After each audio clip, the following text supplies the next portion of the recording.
Да. Так, цель сеанса. Расторгнуть все контракты, подключки, зацепки с антимиром и цельнозором во всех воплощениях. Очистить прошлое, настоящее и будущее меня и моих детей, Ольги и Артема. Закрыть каналы утечки времени и энергии в антимир. Вернуть всю украденную энергию. Убрать причины, мешающие исцелению и омоложению моего организма. Отказываюсь от программ старения и жертвенности. Запрещаю низковибрационным сущностям взаимодействовать со мной во сне и скачивать энергию. Хочу установить четкую связь со своим высшим «Я есть» присутствием. Аспекты. Хочу знать, почему я поставлена в такие условия, что постоянно вынуждена нарушать такой важный кон Вселенной, как внедрение в личное пространство по отношению к моему сыну Артему. По указанию врача я напоминаю и контролирую прием лекарств, иначе он становится по отношению ко мне агрессивным и опасным. Приходилось раньше в страхе убегать, вызывать скорую и ложить в больницу. Я контролирую теперь и количество сигарет, так как он стремится курить как можно больше, 1,5 пачки, а то и более, отчего у него очень сильный кашель. Контролирую вредные напитки, кока-колу, пепси-колу, так как он может выпить даже 4 двухлитровые бутылки в день. А если он решает похудеть, то истощает себя, пока не попадает в больницу. Вот сейчас у меня такая проблема с ним. Я его заставляю кушать, потому что он может целый день быть голодный. И очень похудел. Контролирую его фудстемпы и пенсию, так как он может их быстро потратить, не думая о завтрашнем дне. Также я назначена ответственной за него в суде, когда ему назначали ССИ, пенсию. Я хочу знать и устранить причины или события, когда эта тотальная зависимость от меня возникла между нами. Отказываюсь и отменяю это. Я люблю своего сына и не хочу постоянно быть в контрах с ним, навязывать свое мнение. Артем на сеансе Альфа Ментал отказался от погибельных программ курения, наркомании, алкоголизма. И я прошу и приказываю моей волей матери освободить его от этого. Получается, что я завишу от него и при всем уважении к конам Вселенной делаю нарушение. Прошу прощения и помощи у Первотворца, у Отца Абсолюта, у вознесенных учителей за нарушения, которые я допустила. Прошу прощения у конов Вселенной, хочу быть свободной и дать свободу моему сыну, чтобы он не нуждался в моем контроле, а приобрел чувство меры во всем и жил по своему разумению, а я не боялась за его жизнь и здоровье. Следующий аспект. Хочу проверить, не было ли вызываний мной духов в каком-либо воплощении, или в детстве, или в компании каких-то подруг, о которых я не помню. Если были, то я категорически отказываюсь и отменяю. Хочу проверить, прекратила ли Олеся, подруга моего умершего мужа Теодора, свое колдовство в отношении меня, моих детей и внуков. Очень хочу убрать дрожание левой руки, когда держу предметы.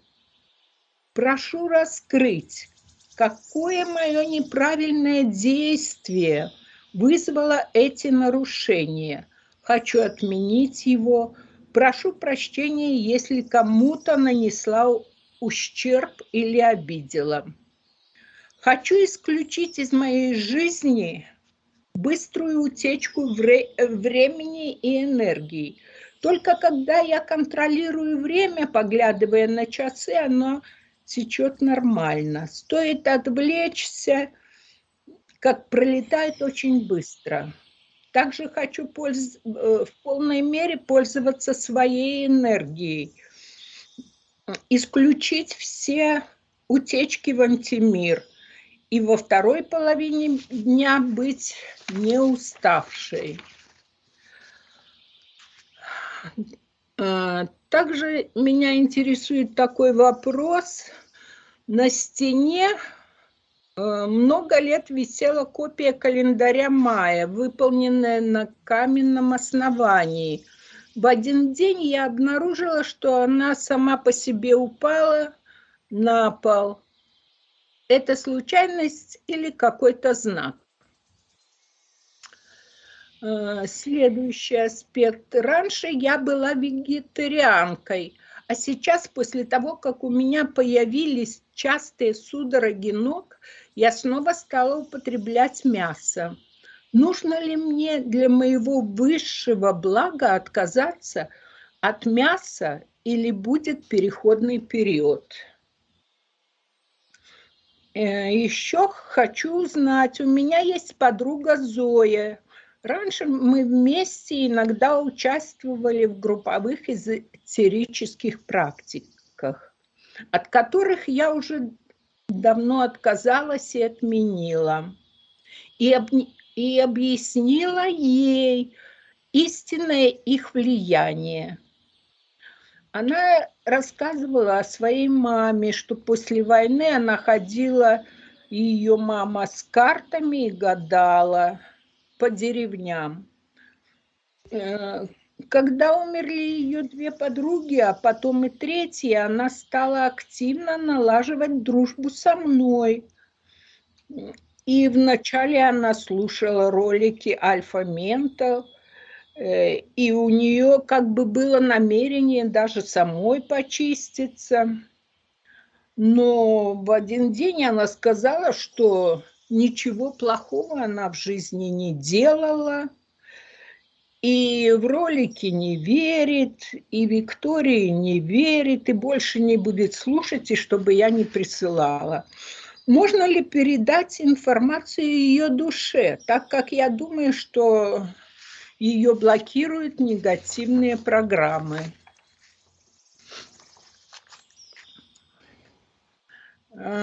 Также сны.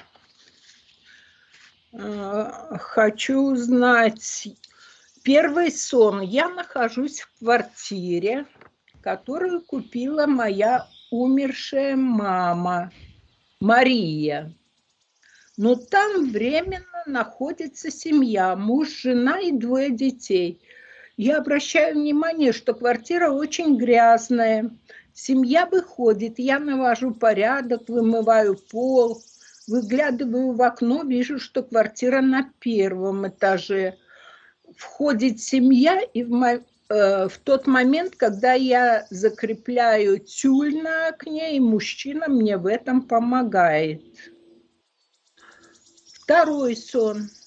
Я стою за узким длинным столом в начале стола и знаю, что напротив меня кто-то стоит, но я его не могу рассмотреть и опознать.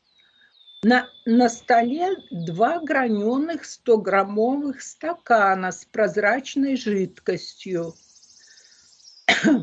которую мы собираемся выпить. Никто ничего не говорит. Я информацию получаю телепатически.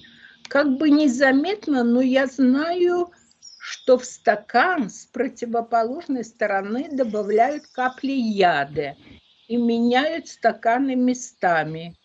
Пришло время пить. И я, зная истинную информацию, рукой как бы нечаянно смахиваю оба этих стакана на пол или там на землю. Вот. И просыпаюсь. И третий сон с подругами в ресторане. Мы обсуждаем, вроде бы они этот ресторан купили и объясняют, как там все обустроили. Потом я оказываюсь у себя дома. Это уже поздний вечер, за окном темно, и раздается звонок в дверь. И я спрашиваю, кто там, но ответа не последовало. Меня охватывает какой-то страх.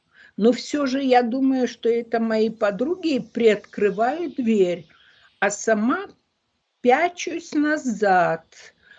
Через щель просовывается огромнейшее желтое ручище, обхватывает мои обе ноги у основания и притягивает меня к двери. И через эту щель я вижу желтокожее огромное мужское лицо. Проснулась я в жутком страхе, которого я никогда не испытывала. И полежала немножко и пошла свою дверь проверять. На самом деле, думаю, может, я не закрыла. Такой страх был. Ну и все. Хорошо. Только вот у меня такой возник вопрос. Вот смотрите, вы волнуетесь, что вы вторгаетесь в пространство своего сына, но по решению суда вы обязаны это делать, заботиться о нем. Нет, по решению суда я просто как бы отвечаю в общем, но не в такой степени. Мгм. А теперь вопрос. Смотрите, с вашей точки зрения, если вы вмешиваетесь в его пространство, в его желание, то как это будет, какое значение будет, если кто-либо другой насильно будет ему навязывать свою волю? Вот вы говорите, вознесенные учителя, правда, не знаю, кто это? Ой, не знаете? Ну, Нет. когда-то, Я их никогда в эфирном пространстве не видела. да. Ну, тогда, Конечно. извините, это опускаем. Нет, это очень важно, потому что, смотрите, Но все зависит, я да. думала, что от высших сил есть такие, ну, назначенные персоны, которые как бы следят за нами, помогают или там что-то делают. О, следят много, да, следят, выслеживают, потом все записывают, все ошибочки, образно говоря, да, чтобы потом было за что зацепиться. Вот, вот это есть, да, Понятно. да. А само понятие о вознесенных учителях, понятие о том, что кто-то мудрее кого-то, это все не соответствует действительности, потому что и это бросает тень на первотворца, того, кто сотворил всех равными, совершенными. И сейчас, когда мы получаем помощь от высших сил, на самом деле мы получаем помощь от своего высшего «я». Ваши высшие «я», ваши высшие аспекты души – это и есть тот вознесенный. Но он не вознесенный. Ваше высшее «я», мое высшее «я», каждого человека, наши высшие аспекты души, они всегда находятся там, где начало их души, там, где их сотворили. И все вознесенные учителя – это не кто-то чужой, а это именно вы. О, Понимаете? хорошее пояснение, спасибо. Тогда я обращаюсь к высшему своему я, высшему я моего сына, чтобы как-то подправили эту ситуацию по мере возможности. Да, это очень важно понимать, что вся помощь, все ответы на все вопросы находятся только в душе каждого человека, внутри, не извне. Эзотерический взгляд отличается от научно-психологического и в том числе от реалистичного, от того, как оно есть на самом деле, очень важным моментом. Да. Эзотерики учат, что помощь где-то извне, что кто-то вам виноват. Рептилоиды, инопланетяне, еще кто-то. Раз. И во-вторых, кто-то придет извне и вам поможет. Это противоречит конам Вселенной, это противоречит вообще здравому смыслу, потому что каждый отвечает за свои решения. Во Вселенной есть правило. Все дано по воле человека. Все. То есть никто не имеет права вмешиваться. Мы можем поговорить в эфирном пространстве с вашим сыном. Мы можем ему предложить выбрать. Да? То есть когда его душа отказалась от пагубной привычки, это нормально, потому что подсознание всегда выбирает то, что лучше для жизни души. Но есть еще такое понятие, как разум, воплощенный разум человека. И вот воплощенный разум, он намного слабее, и он отстает, скажем так, в развитии от божественной души. Потому что душа или наше подсознание знает все. Душа или подсознание хранит информацию и имеет доступ при желании к любой информации. Но все так устроено, что человек слушает не душу, а именно свой разум. И в душе происходят, в жизни происходят изменения только тогда, когда человек меняет парадигму понимания мира. Тогда меняется его энергетика. Вот в нем какие-то программы, запущены программы на самоуничтожение. То есть у него нет воли, и он себе идет по этому пагубному пути. Потому что, чтобы бросить курить, нужна воля. Моя дочка приехала в Америку, я смотрю, она курит. Я 1-2 раза высказала свое мнение по этому поводу, но она чуть-чуть где-то там подкуривала. Естественно, мне это очень не нравилось. Но я ничего не говорила. Я просто не оплачивала ей покупки на сигареты. Вот она пошла работать, пошла на работу, и она тратила свои деньги. А в Америке сигареты очень дорогие. И что? А потом я смотрю через короткое время и вспоминаю, что я уже очень много времени не видела, чтобы она выходила на бэк-ярд и курила. Так она и бросила курить, потому что проявила волю, посчитала, сколько это она тратит каждый месяц. Понимаете? Но совсем другое дело с человеком, у которого есть ментальные проблемы. Ментальные И он проблемы. себя бросать последнее время несколько раз и никак не может. Ну, он может на самом деле, но не хочет. Ну, не Потому что знаю. человек может все. Да? Смотрите, если бы он был самостоятельным, то вас бы не поставили как опекуном его, да? Не назначили бы вас его опекуном. В Его Библии есть... назначили опекуном, извините, что я перебила, потому что он одно время употреблял наркотики. В этом случае назначают опекуна на деньги, потому что они знают, что человек, который употреблял наркотики, не может контролировать свои деньги. Да, вот, и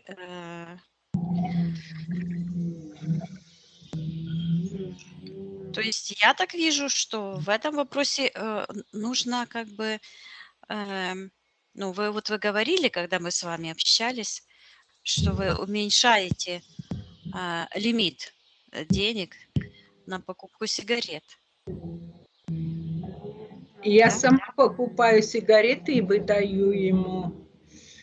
Ну вот, видите, вот как-то этот вопрос нужно решать, потому что я, например, вообще денег не давала. Я вообще денег не давала на сигарет.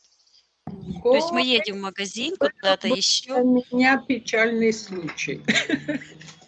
Да, я понимаю. Да, Это что это сравнивать. Здесь разные сравнивать нечего, да?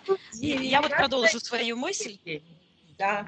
Э, в Библии есть такое понятие, что сумасшедший не отвечает перед Творцом за свои действия.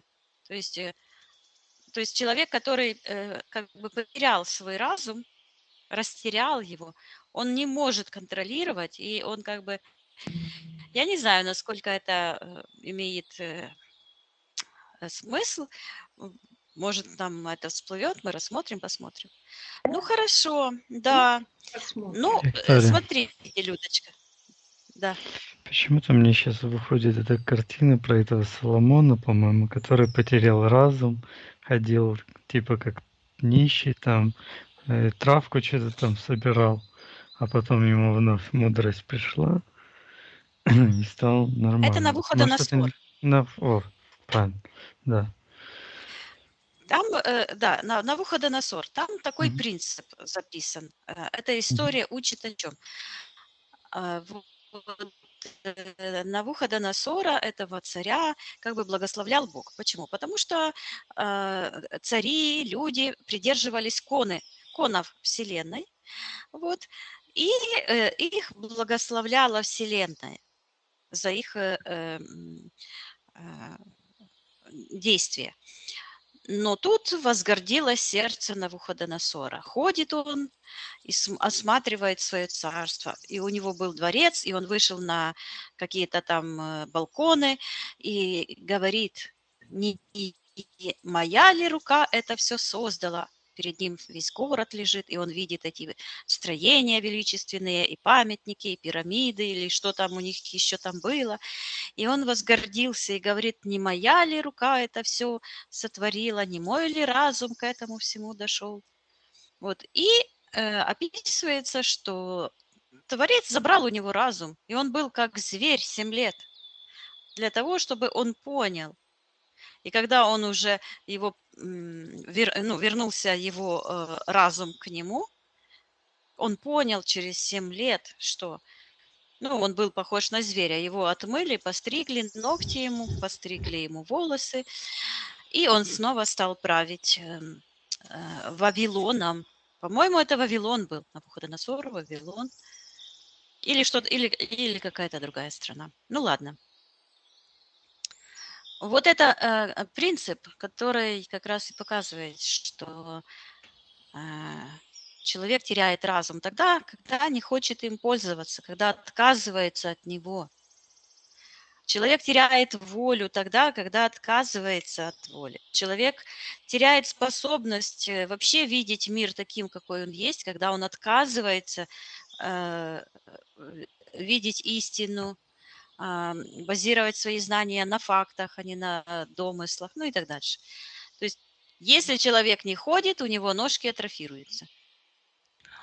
А у нас было расследование, вот у него появилось это биполярное расстройство, когда он был ребенком и спал в монастыре, и из подвала пришел черный маг, его забрал к себе и ему это сделал. Да, это это одна из причин, Да. потому что а, он уже выбрал такую жизнь до этого воплощения, потому что ничто не дается человеку Понятно, извне. Сам человек все выбирает. То есть это его желание где-то было. да.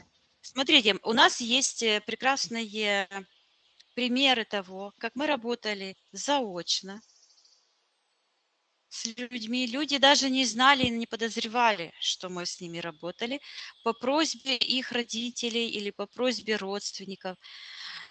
Или я свое пространство чистила, и там кто-то оказался, и я заодно почистила, вот как да. И происходили чудесные изменения, Я бы с просто чудесные удовольствием изменения. такой И сеанс. есть Да. примеры того, что с человеком работали мы лично. Но я вам скажу, есть изменения настолько сильные. Вот когда мой бывший завел эту любовницу, она начала ему колдовать. Ну, я далека от этих колдовских, я вообще в это не в моей реальности было, я даже не подумала, и мысли такой не было, что ему кто-то что мог сделать. Я просто видела его неадекватное поведение. Вот он уже согласился, что мы разводимся, и вот он говорит утром: ну хорошо, миллионы людей разводятся. То есть рассуждает как мудрый человек. Миллионы людей разводятся. Ну, если мы уже не можем жить друг с другом, ну, давай разведемся. Давай так, половину, вот тебе один магазин, мне один магазин, чтобы тебе было чем детей кормить, я детям буду помогать, я от них не отказываюсь, ну и так дальше. И начинает тут все рассказывать. Адекватный разговор? Конечно, адекватный. Приходит вечером после встречи с этой любовницей, и начинается: твоего здесь ничего нет, и так дальше, и так дальше. То есть накрутила уже. Ну, я думала, это все списывала на вредность характера. И когда я себя чистила, он уже с этой любовницей, мы уже не жили 7 лет, он жил с ней. И он всплывает. Мой аспект был почистить меня от привязок к моему бывшему мужу. Я хочу свою энергию держать при себе. Вот всплывает он, всплывает его эта колдунья, которая его приколдовала, мы с ней поговорили, я поняла, зачем хотела мое место занять в моем же доме. Потому что у нее, оказывается, двухкомнатная квартира, а ей мало, ей нужен большой дом. То, что я сделала, ей нужно там быть. Ну, я почистила заодно и моего бывшего, он же отец моих детей. И что вы думаете? Мне звонит сын. Буквально через 3 дня. 7 лет дети с ним не общались вообще, потому что он какие-то вещи говорил неадекватные. Детей это бесило, и они не хотели с ним общаться. Буквально через 3 дня мой сын звонит и говорит: мама, что-то с папой произошло. С Украины звонит. Сегодня я с ним поговорил, он так нормально говорил, как раньше, как прежде. И что вы думаете? Я через короткое время приехала в Украину, где-то буквально на протяжении месяца. Детали не помню уже. Я приезжаю, и буквально при мне я вижу, как его родственник приносит его вещи от этой любовницы. Она его выгнала, даже не хотела с ним разбираться, ничего. Просто выставила его вещи, сказала: заберите его, вывезти. Другой случай. Мы с девушкой работали, там был очень тяжелый случай, заочно. Она чуть-чуть не погибла, и ее именно наш сеанс спас. Потом она заказывала сеансы, потому что в этой ситуации она разобралась, сама увидела, к чему ее это привело. Все сбылось, как я видела. То есть она встретила родственную душу, она вышла замуж. От этого момента, когда мы начали с ней работать, и до момента замужества, она нашла свою родственную душу, прошло 3 года. Но здесь и Таких примеров очень много. Когда мы работали с человеком заочно, результат прекрасный. И когда мы работали наоборот, мы с человеком работали лично, человек очистился, расторг контракты, далеко не надо ходить. Елена, Тарас, Аня и так дальше. То есть и они ушли в свои фантазии и так дальше. Почему так происходит? Потому что человек не хочет признать, что от него все зависит. Кто-то ему виноват, кто-то виноват. А когда человек обвиняет кого-то, он признается в своем бессилии. Все. То есть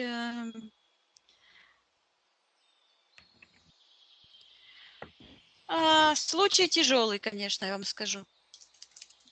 Но идем работать. Работаем для вас, я так понимаю. Чем тяжелее случай, тем интереснее развязка. Да, интересно. Я так понимаю, Людмилочка, вы хотите найти те кармические причины, которые связывают вас с вашим сыном. Да, да, Почему он вас мучает? да. И я его мучаю. Почему? Ну, так Он же всегда бывает. недоволен, он Без недоволен. этого, да, карма так работает. Если мы кого-то мучаем, нас кто-то мучает. Это закон. Так, я напиваюсь, готовлюсь. Мгм.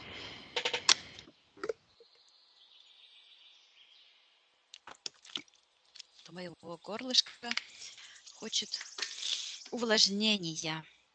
Так, ну хорошо, я настраиваюсь.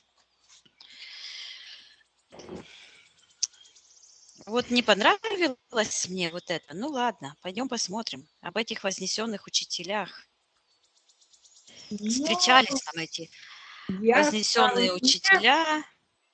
вполне удовлетворена вашей поправкой и соглашаюсь полностью с ней. Все. То есть вы понимаете, да? Да. Что это я как-то вот так сказала, этого же нету в моих бумагах, что я вам писала. Никаких вознесенных учителей. Нет, это, конечно, но... Оговорочка по Фрейду. Да, Да, ну, вероятно, у вас есть вот эта какая-то капля парадигмы мышления, что есть кто-то, кто... это, видно, Из надо прошлой жизни, я так посмотреть. понимаю. Да, из прошлой жизни. Ну, я Все имею в виду до очищения, до начала вашего очищения прошлой жизни. отдаю Потому что мы же рождаемся заново. лучшему я. Хорошо. Виктория, ты в эфирном пространстве. Да. Что ты видишь? Вижу программу, которая говорит, он тебе не нужен, убери его. А не Мгм. делала ли Людмила перед этим ребенком аборты? Аборты были или нет? Мгм. Неизвестно. Так пусть махнет головой. Скажи, нет или да? Были аборты? Вроде как были. Ну, это звук я выключил, Людмила. Ну так Поэтому... включи. я не могу Или... включить. Это ты только можешь. Людмила может включить. Это идет от сектора магии, и я вижу именно там как будто такой, ну, живот, который как будто и снизу, он как-то, это программа, он как будто бы отдельно вот так живот. И вот так, как Мгм. будто он внизу как разрублен. И идет программа, он тебе не нужен. Мгм. Потом идет, кто-то говорит, ну, эти программы из сектора магии говорят, ты безрукая. И вижу, что по локти импланты черные на руках. Мгм. Но мне нужно знать, потому что если Людмила делала аборты, но сейчас она это не озвучила, это означает, что она Людмила, включите звук, будет, нажмите как на бы этот перечеркнутый микрофончик 1 раз. Ага, все. Нет, 2 раза нажала. 1 раз. Угу, все. Рассказывайте. Так, я отменяла и отказывалась. У меня был аборт после первой дочери сразу же. И потом был вакуум. Но я отказывалась и отменяла это в ваших сеансах. И Мгм. тогда на Угу. сеансе сказали, это все уже ушло. Угу. У Хорошо. меня Хорошо. же это 8-й Все. сеанс или 9-й уже. Я от Угу. этого Хорошо, отказалась. Людмила, это для Это информации очень озвучено. важно. Я сейчас объясню, почему важно. Потому что такие причины, оно так и считывается, как веская причина, они, программа так работает, что они прячут эту причину, потому что если вы эту причину полностью уберете, когда она убирается? Вот тогда, когда человек полностью осознает, как говорится, до мозга костей свою ответственность за все происходящее. Вот. Не где-то там причина в другом месте, а именно если мы обращаем внимание, что я сделал не так, почему я это принял решение, я это хочу отменить. Не для того, чтобы чувствовать вину, а для того, чтобы в этом разобраться. Тогда и этот вопрос всплывает. Почему эзотерический подход– это злодейский подход? Потому что он показывает, что причина не в человеке, а где-то в другом месте. А в другом месте, ни в одном месте причины нет. Только в самом человеке есть все ответы на все вопросы, есть вся энергия, которая как раз и возвращается тогда, когда мы распутываем эти кармические узлы и забираем свою часть энергии, которую мы потеряли тогда, когда поступали неправильно, не по конам Вселенной. Нужно понимать, что вот действие– это важный аспект. Действие было в прошлом, действие мы можем это отменить, этот акт насилия над ребенком, и может все чудесным образом измениться. Мгм. Так вот, я возвращаюсь, вижу вот этот живот, он как будто бы разрублен. Я слышу, это эгрегор, убийство младенцев, незащищенных. Я слышу, незащищенных. И эта программа, это, скажем так, это вот как эзотерики, почему они любят символы. Потому что с помощью символов, символы это как отмычки к этим эзотерическим энергетическим объектам, эгрегорам. Эти эгрегоры– это набор этих программ, энергий, потому что вся энергия– это есть информация. Вот.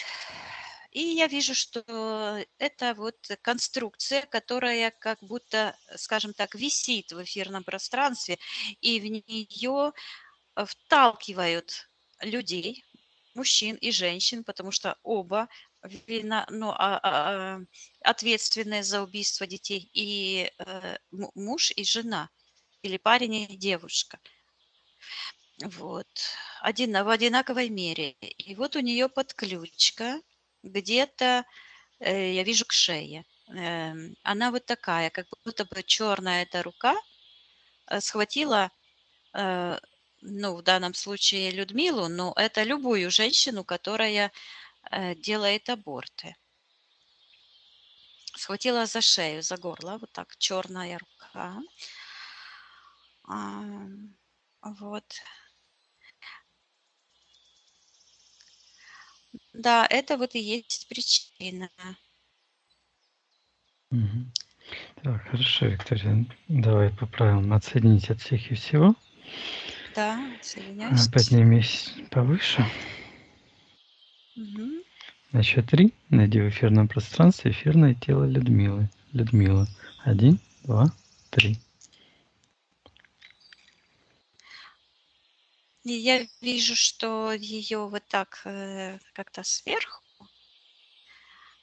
еще какая-то рука буквально схватила за загривок, я слышу. Вот так. И, и толкает сюда, в эту конструкцию. Угу. Вот. А она почему-то... Ага.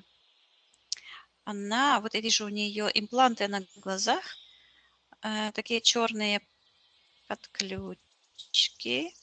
Они вот так уходят в сектор магии. То есть духовный взгляд направлен на интерферентов. Угу. а, И показывает вот эти импланты черные, как черные рукавицы по локти. И вижу, как сапоги, как будто бы сапоги, черная энергия постепенно течет вверх к коленям. И подключка идет, это как распорки. Даже считывается распорки. Вот так, в обе стороны, в сектор магии, в сектор интерферентов. Угу. Вижу перед ней какая-то программа, стоит 2 стакана, сектор магии, которые вот меняют местами, вот как эти, не знаю, как это называется, вот я видела раньше были, наперсток, ну, такая игра. Наперстники. Фокусы Да, эти да. показывают, И вот так выбирать. вот фокус, ших, ших, ших, ших, вот так вот меняют. Ам, Угу. Это подключка в сектор магии идет. А Людмила, слышу, безвольная. У нее вот сердечная чакра вот так сияет, но внутри такой черной считывается тьма. Когда я всматриваюсь, считывается эта тьма как эгрегор проституции, духовного заблуждения. О, наконец-то Угу. прозвучало и стало понятно. Духовного заблуждения. Угу. Вот. Хорошо, Виктория. Давай считай эфирное ДНК Людмилы. Она ли это? Да, это она. Спроси у нее Вижу, ее лицо разрешение. сияет. Угу. Спроси у нее разрешение потрудиться с ней для нее. Она разрешает и показывает, говорит, что ей нужно освободить руки, а у нее вот эти как перчатки черные и такие, как будто кто-то из сектора интерферентов набросил такие, прямо как сеть рыболовная. Вот прямо видно вот эти нитей много, вот так сеть. И она смотрит на ноги, и как будто бы она вот так ходит и чавкает, чау-чау, по такому болоту. Угу. Почему-то там прозвучало землянин. Эгрегор слабоумия. Это вот эти Угу. ролики, я их, правда, не смотрела никогда мне, а Людочка мне посылает их. Ну вот это прозвучало. Так, что это за эгрегор слабоумия? Что Да. это такое? Вот я вижу, это программа, импланты. А импланты – это как бы парадигма мышления. То есть наше решение, когда ложью называется, ну, определяется ложь как истина, то есть это заблуждение. И вот она как будто бы чавкает, с ноги на ногу переступает, то левой, то правой, то левой, то правой. Оно так и считывается. Заблуждение, ам, Угу. духовный профанализм, типа Угу. профан. Ну, не профессионализм, а профанализм. Ну, оно так и звучит. Профанализм. Мгм. Да. Духовное заблуждение. Мгм. Давай, Виктория, посмотрим, когда Людмила впервые подсоединилась к этому эгрегору слабоумия, что происходило. Это выглядит в эфирном плане, как будто бы она берет какие-то книги, которые... знания. Вот такие, как плиты. И вокруг себя вот так выстраивает такой, как колодец. И от этого и образуется в этом колодце под ногами такая черная платформа, которая считывается. Заблуждение. Мгм. Основа, я слышу, мать, мать, основа, мать, матрица разума, Мгм. типа разума.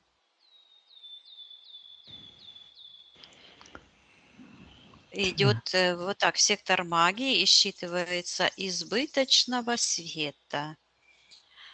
И в секторе магии какой-то свет там, все черное и вот такие, как импульсы света. Сейчас я смотрю, кто там Мгм. светится импульсами. И вижу там энергию. Я слышу эфирный двойник, эфирная считываемая плата, как плита какая-то. Это М. эфирный двойник Людмилы. Вот она светится там. И выглядит она вот так, как будто бы ее схватили за руки и за ноги и тянут. И эти нити тянутся в сектор принятия решений. А она буквально уже падает. Вот так, под углом. То есть она Мгм. удерживается только как бы на этих нитях. И в секторе принятия решений она читает книгу. Я слышу, получает знания. Мгм. И Что это за книга?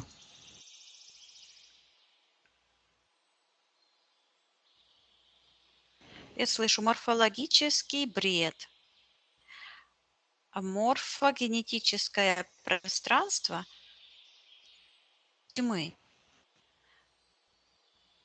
Инструкция по разрушению разума. Мгм.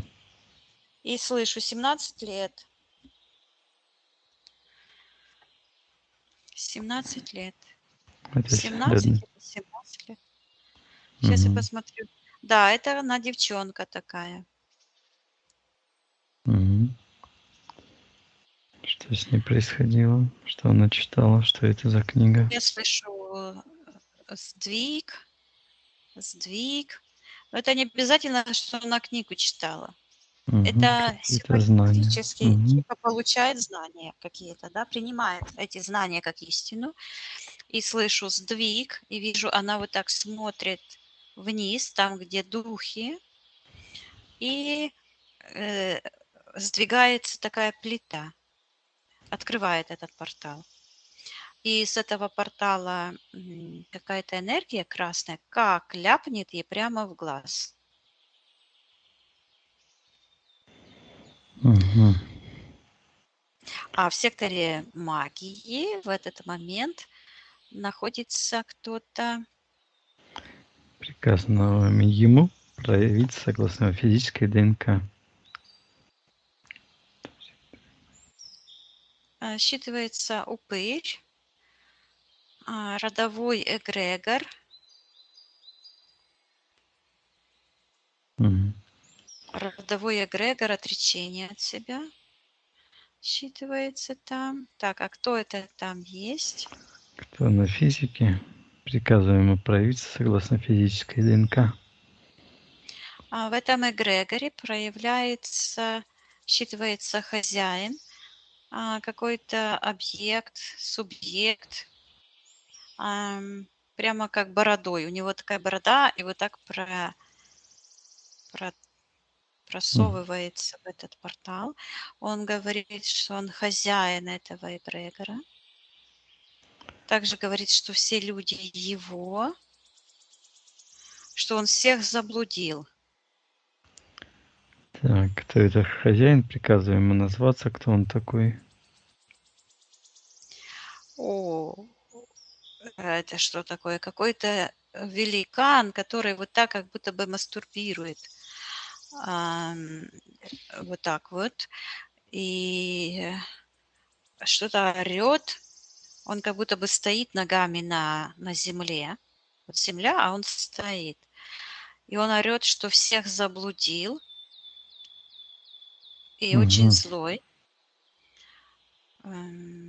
Я приказываю ему назваться, кто он такой, в ком он живет в этом воплощении, кого мы знаем. Идет вот так серия предательств. Вижу, как и выходит, он стоит. Ну, странно, я вижу Илью ему. Илья как в экране. Мона лежит, считывается белоснежная, безжизненная. У нее мощнейшая подключка между лопаток. Она вся там подключена. А он упырь считывается, вампир, упырь. Главный поедатель человечества. И так, а кто еще в этом эгрегоре есть? А почему это он? И он орет, что он осеменил всех. Говорит, что он всех осеменил и всех заразил. Чем заразил?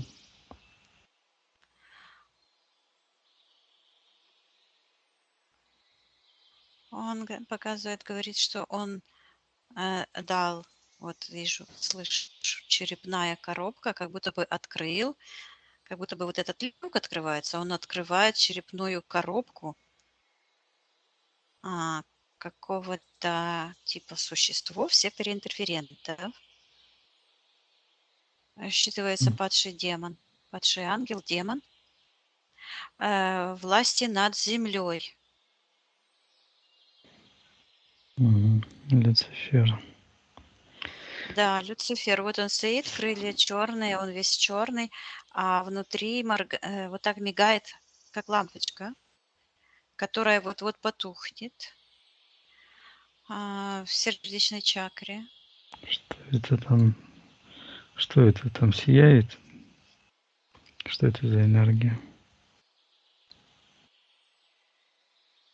Я слышу разрушающиеся души и вижу, как эти души там разрушаются, он их так изнутри как поедает, и они просто исчезают в нем.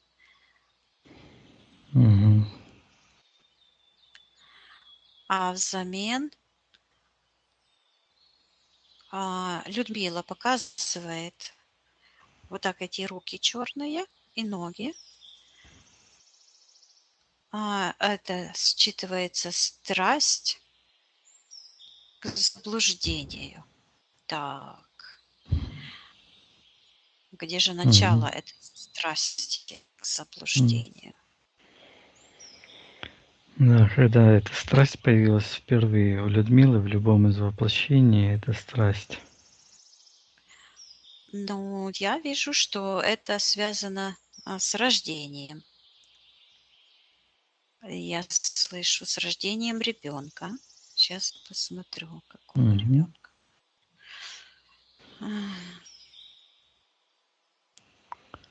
Она показывает на себя и говорит: это мой духовный заблуд.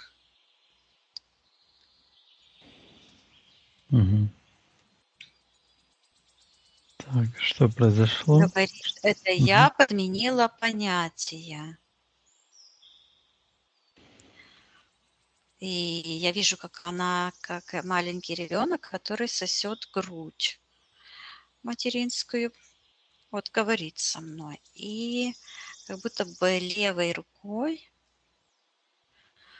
в эфирном плане вот так достает, смотрит вот так в сектор магии. А рукой ребеночек сияет. Чист. Ребенок чист. Достает вот что-то. Угу. Так, циал.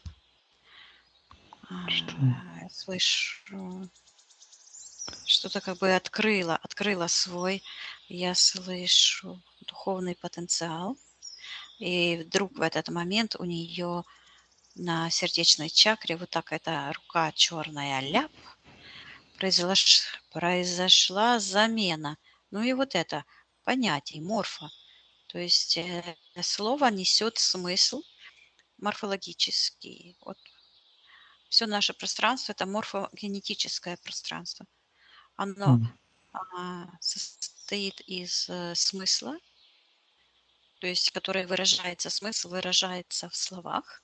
Истинный смысл, генетика смысла выражается в словах. Слова – это как внешняя форма энергии смысла, вот этой генетической основы какого-то смысла, понятия.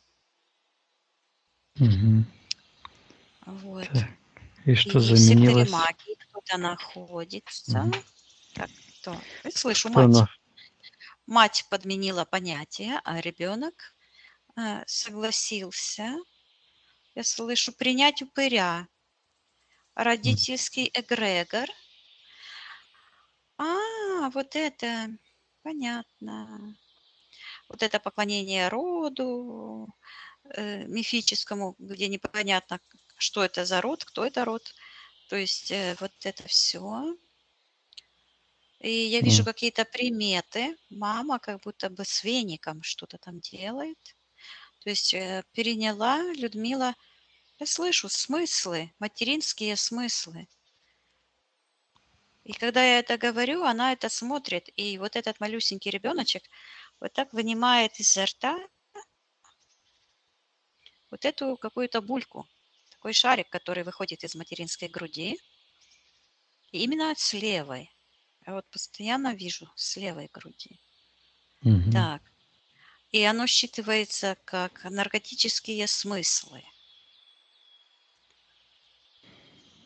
Там Мгм. какой-то наркотик сейчас. Слышу маг. Что это мама маг давала ребенку? Вижу белая энергия в этом, Мгм. как в мешочке в каком-то. Да, Я не знаю, то может ли быть. это на физике, то ли это действительно. Ну, было, да, действительно. Как М. будто действительно это было. Я слышу ложный допинг. Сейчас я поговорю с мамой, что она М. делает в пространстве Людмилы. Мгм. Она говорит, я сплю. Чтобы ребенок ночью спал. Говорит, Мгм. я сплю. И вижу, как она поворачивается к ребенку. А у маленькой Людочки появляются такие красные вокруг энергии. И считывается допинг. Мгм. Так, а почему мать решила давать этот допинг Людмиле? По какой Чтобы причине? она спала. Мгм. А что с ней не так? Она плохо спала? А какое это имеет значение? Можешь мне объяснить? Есть ли какая-то зацепка или какое-то расстройство было у Людмилы? Почему Нет, не Людмила уводи позволила? меня Мгм. в ложный этот. Мгм.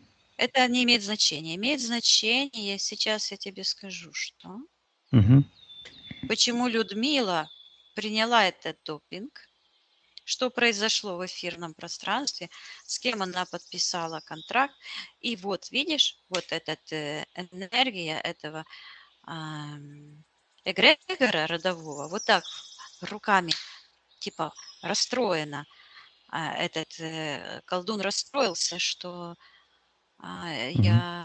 он пускал тебя по ложному пути. Потому что мы не маму должны сейчас рассматривать, а найти в ее сознании вот этот, я слышу, скрепу сознания, какая-то скрепа сознания, которая держит Людмилу до сих пор от ее и удерживает от полного освобождения. Снова слышу землянин. Надо будет посмотреть этого землянина, что же это там не так. Но он, я слышу, заблуждение. Так, что произошло с Людмилой? Почему она приняла этот маг?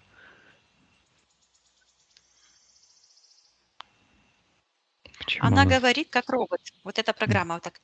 Мгм. Моя мама лучше знает. То есть она подчинилась программе. Моя Мгм. мама лучше знает.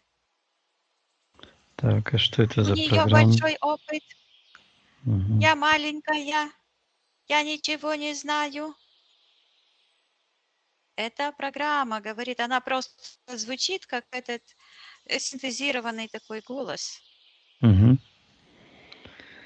Так. Я употребляю маг. Мне это нужно.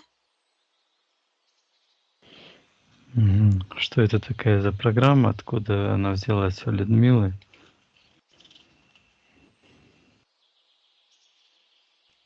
Вижу в ее высших, там, где сектор миссии, она говорит, мне нужно спуститься, мне нужно пройти жернова, и вижу, как такой ангел с крыльями в длинном платье вот так ногами опускает ноги в такое болото, как в черную воду. Я слышу антипод мира.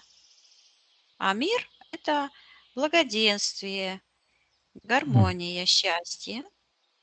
И вот она вступает сюда. Она говорит, мой контракт на разрушение антимира. И я вижу, как она вступает в эту воду, погружается постепенно. У нее вот на руках эти импланты проявляются. Мгм. Эти импланты появились, когда она решила спуститься вниз? Да. Мгм. А из сектора магии в этот момент кто-то берет и так, знаешь, как тортами в лицо. Это дикая такая привычка у многих людей есть, да? И они думают, что это весело, это очень глупо. И кто-то вот таким черным просто шмяк Людмиле в лицо. Вот я ее вижу, и тянется под ключикой, я приказываю проявиться. Считывается эгрегор лжи. Ну, он всегда идет вот так. Эгрегор лжи, насилия и разрушения. Разрушение разума. Это я подумала, чего разрушение? То есть вот этой материи жизни или матрицы разума. Мгм. Так, эгрегор лжи. Кто хозяин этого эгрегора лжи? Приказываем проявить согласно его эфирной ДНК в его пространстве. Так, в секторе магии проявляется сущность, вот как живот такой сидит, как будто бы какой-то паук, но как человек сидит, ноги вот так растопырку, на попе сидит, живот такой огромный, вот этот, что я увидела в начале, и такой как будто бы разрезанный снизу, и руки такие, и он считывается как гончар, делатель человеческих душ. Мгм. Так, Кто Кто он Что же такой? он там делает? Мгм. Приказываем отвечать, кто он такой и У что он него делает. там, где голова, там головы нет. И он берет, я слышу, решения, какие-то решения из сектора принятия решений, и как такие солнышко себе вот эта шея просто ну, типа делает себе голову, но эта голова потом проваливается. М. Так, И кто он снова такой? земля. Приказываем ему отвечать, кто он такой. Учитывается демон лжи. И это эгрегор лжи. Это многомерное пространство. Смотри, вот это одним словом сказать тьма. Она включает в себя многомерные методы, очень много мерностей. Каким образом они заблуждают человека. Это подключка через родовые эгрегоры, навязывание чужих каких-то стереотипов мышления, то есть родовые, родительские программы, эзотерические и так дальше. Это вот как много-много, вот это выглядит как будто бы такой тор. Вот я смотрю на него сверху. И порезаны такие тоненькие полосочки, слайсы, как будто бы дыню так тоненько порезали. Желтого цвета. Именно желтого цвета. Интересно. Сегменты есть желтого цвета, черного, зеленого, разные такие. Поделено оно на такие сектора.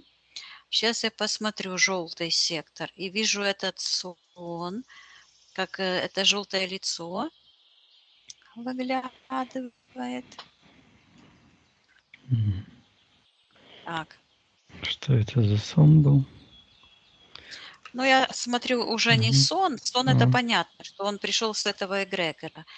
А вот эгрегор, что это за желтые энергии, хозяин этих энергий, приказываю проявиться. Кто главный хозяин этих энергий, приказываю проявить согласно эфирным ДНК. Теперь стало все понятно.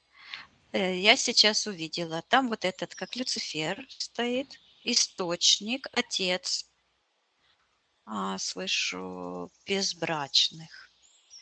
И от его чакр, вот эти чакры его светятся, типа они светятся, они отражают, они как будто бы такие, вот как это ляп черное в лицо. Оно вообще-то не как торт, а оно выглядит как вот это, что печь торт. Это форма. И вот эти его чакры, они как эти формы для выпечки, плоские такие, с какими-то краешками. Вот. И они только отображают какой-то намек на свет. Оно и не светится даже. Одно только его удерживает при жизни, это вот эти сияние в груди. Это съеденные души. Я слышу упадшие души, пораженные, которых сразили, вот так поразили, как копьем. И вот эти сегменты, это вот от каждой из этих типа чакр, которые уже и не светятся, вот эти подключки. Желтая чакра идет, я слышу, родовой канал. Родовой канал.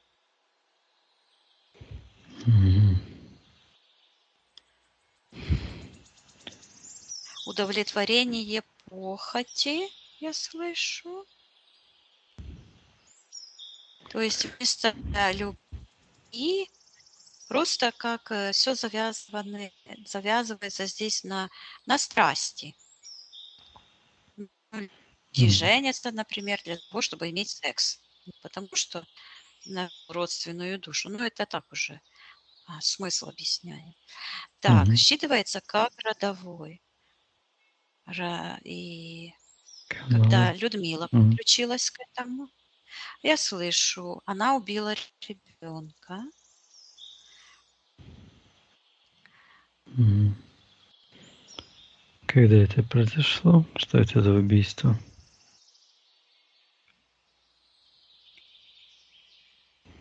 А я вижу, как слышу соблазн со стороны магии.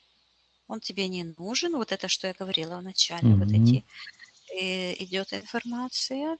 То есть от этого эгрегора, от этой конструкции. Это вот это как форма, в которую потом, в которой готовят. Вот теперь понятно. То есть эти все программы, это как формы, в которые запихивают человека. Эти программы, они уже есть, они уже существуют. А кто сюда войдет, чтобы сформироваться, сформировать свою душу по типу этих Формочек шаблонов, этих.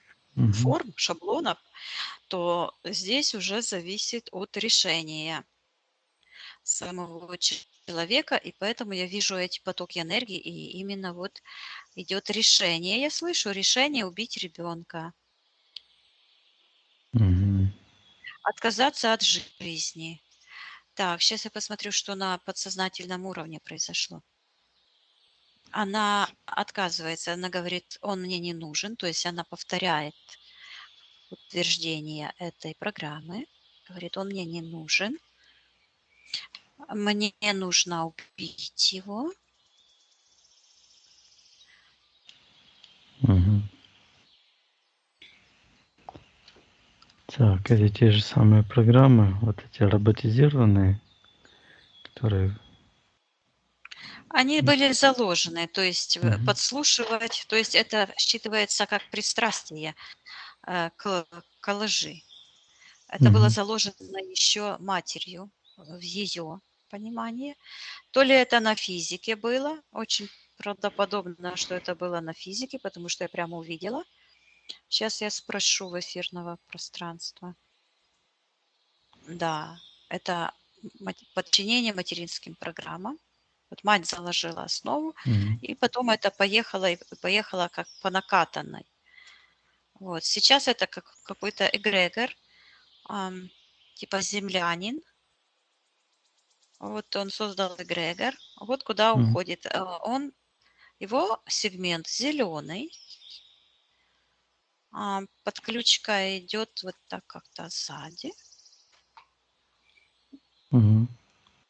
Что это такое за эгрегор? Как он связан с этим землянином? Смотри, все эти Мгм. эгрегоры, они выглядят как единое, вот как яблочко взяли, например, и Мгм. порезали на дольки. Дольки. То есть все эти эгрегоры являются частью одного общего, который этот весь считывается как тьма, Мгм. разум Люцифера, матрица воспроизведения бесплотных душ. Бесплодных. А Мгм. что означает бесплодных? А я слышу, они не рожают детей, они их убивают.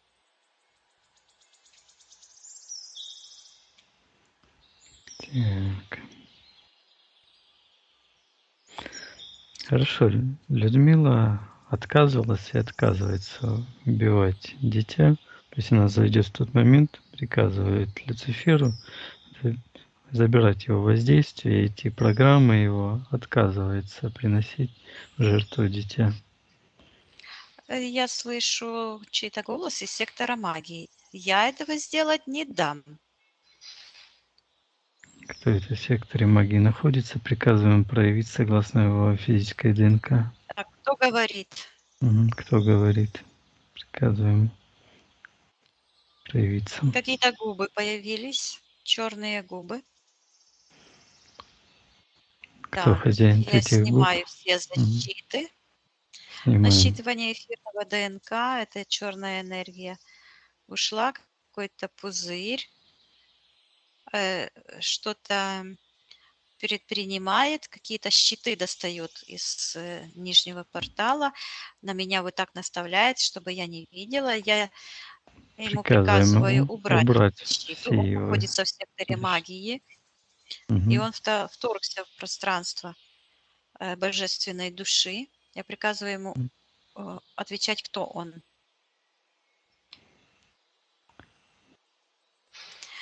Он показывает на Мону и говорит: я Моны брат. А это ничего, что у Моны нет ни единого брата? Мгм. Так, карму ему заложь и приказываем отвечать, кто он такой. По конам Первотворца он обязан отвечать, кто он такой. Ну, получил по голове, Мгм. моментально же. Мгм. Вот так почухал там эту самую. Так, кто он такой? Приказываем отвечать. Говорит главный капуцин. Историк, капуцин, историк, людоед. Главный Мгм. служитель тьмы. Мгм. Иосиф Виссарионович Сталин. Упырь. Илья. Я ему приказываю назвать его имя. В По-украински этом звучит Илья. воплощении. Мгм. Да. Он называет себя Илья Монастырский. Я приказываю его фамилию написать, истинную, то, как у него в паспорте. Немедленно приказываю показать ему паспорт.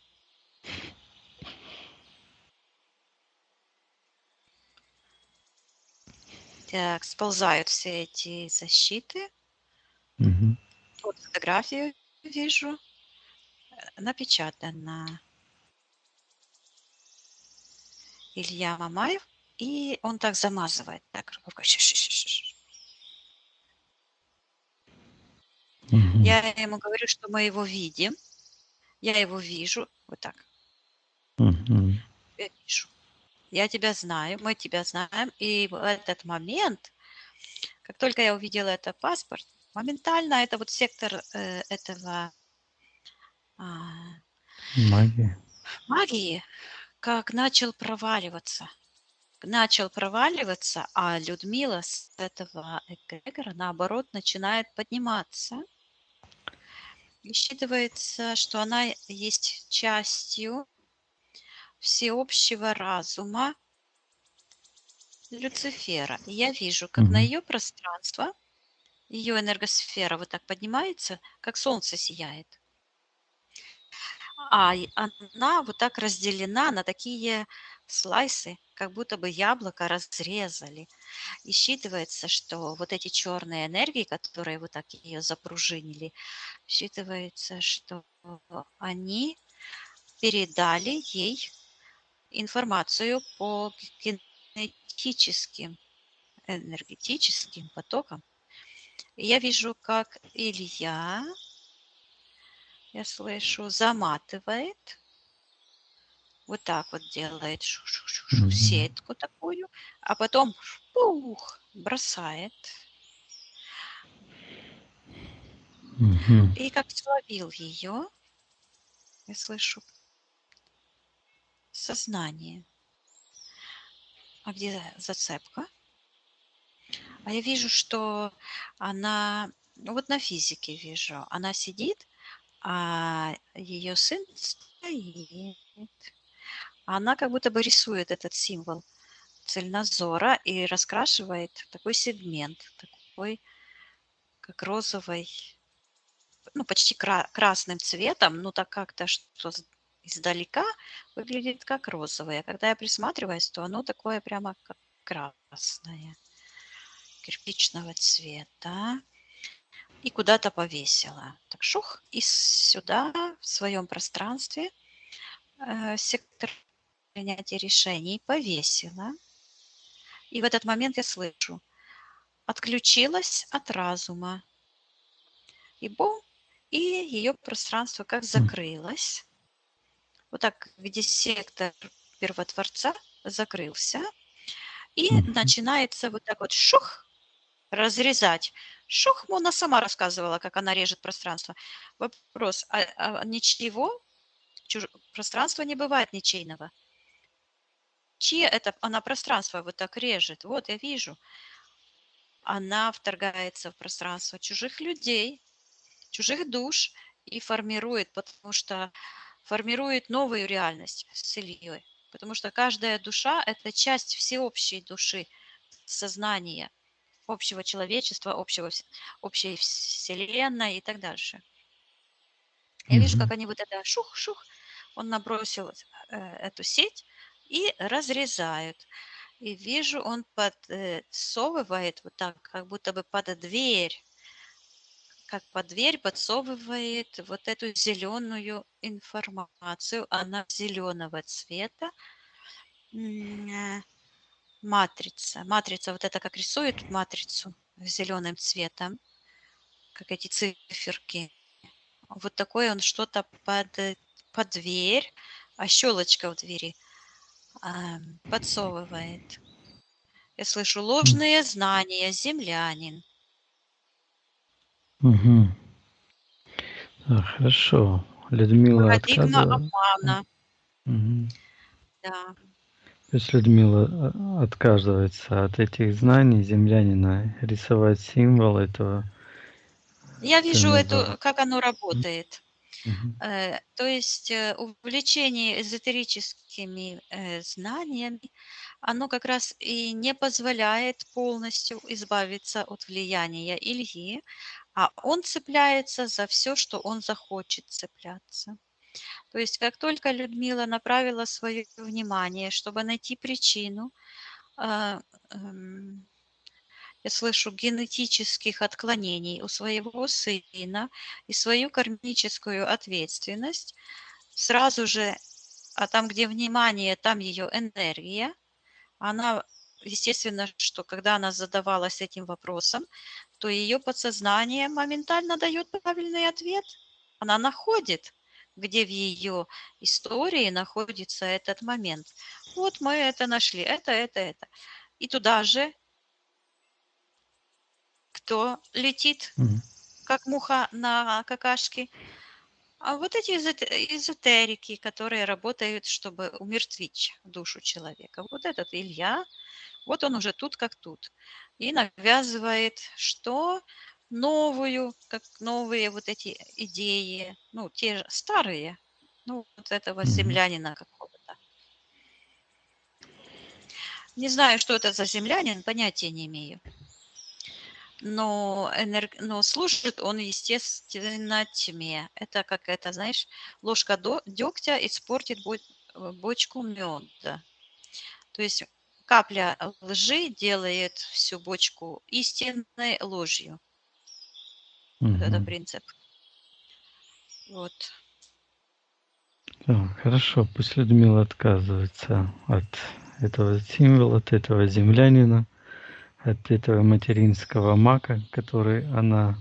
Она не отказывается от землянина, она прижимает эту пластину зеленую, сияющую, вот так к себе к Мгм. груди и говорит: "Он мой Бог". И от этого, от зеленой этой штуковины идет такая подключка. Оно похоже, знаешь, был такой фильм "Литрес". Там такая субстанция зеленая, Мгм. а вот это такое похожее. И оно такое бесформенное. И вот такая энергия бесформенная какая-то, но она имеет форму, но какая-то вот такая меняет форму, закрывает ее будущее и ее, я слышу, вход к осознанной жизни. И появляется как такая, она как будто бы закрыта в таком вакууме информационном, а ее божественная душа, то есть ее высшие аспекты, как бы растерялись.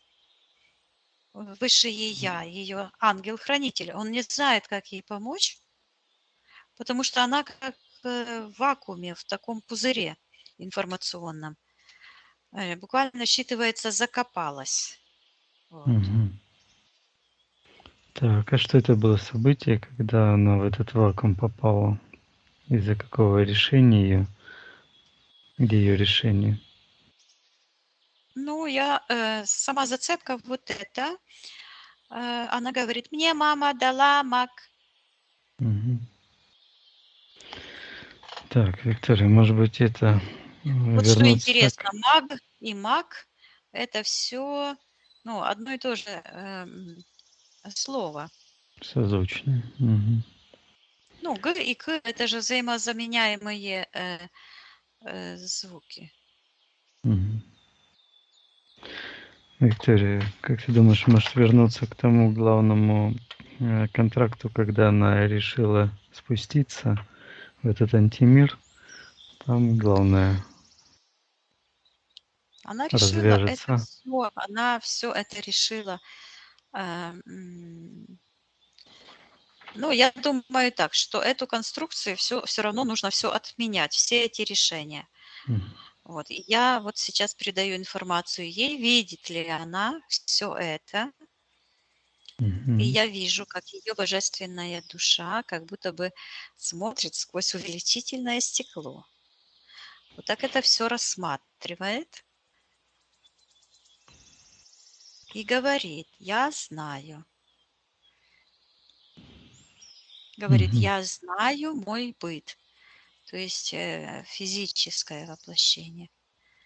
Я спрашиваю, что она хочет сделать, потому что Людмила проявила волю для того, чтобы исправить все изъяны, все ошибочные решения, отменить увлечение эзотерикой, подключение к эгрегорам.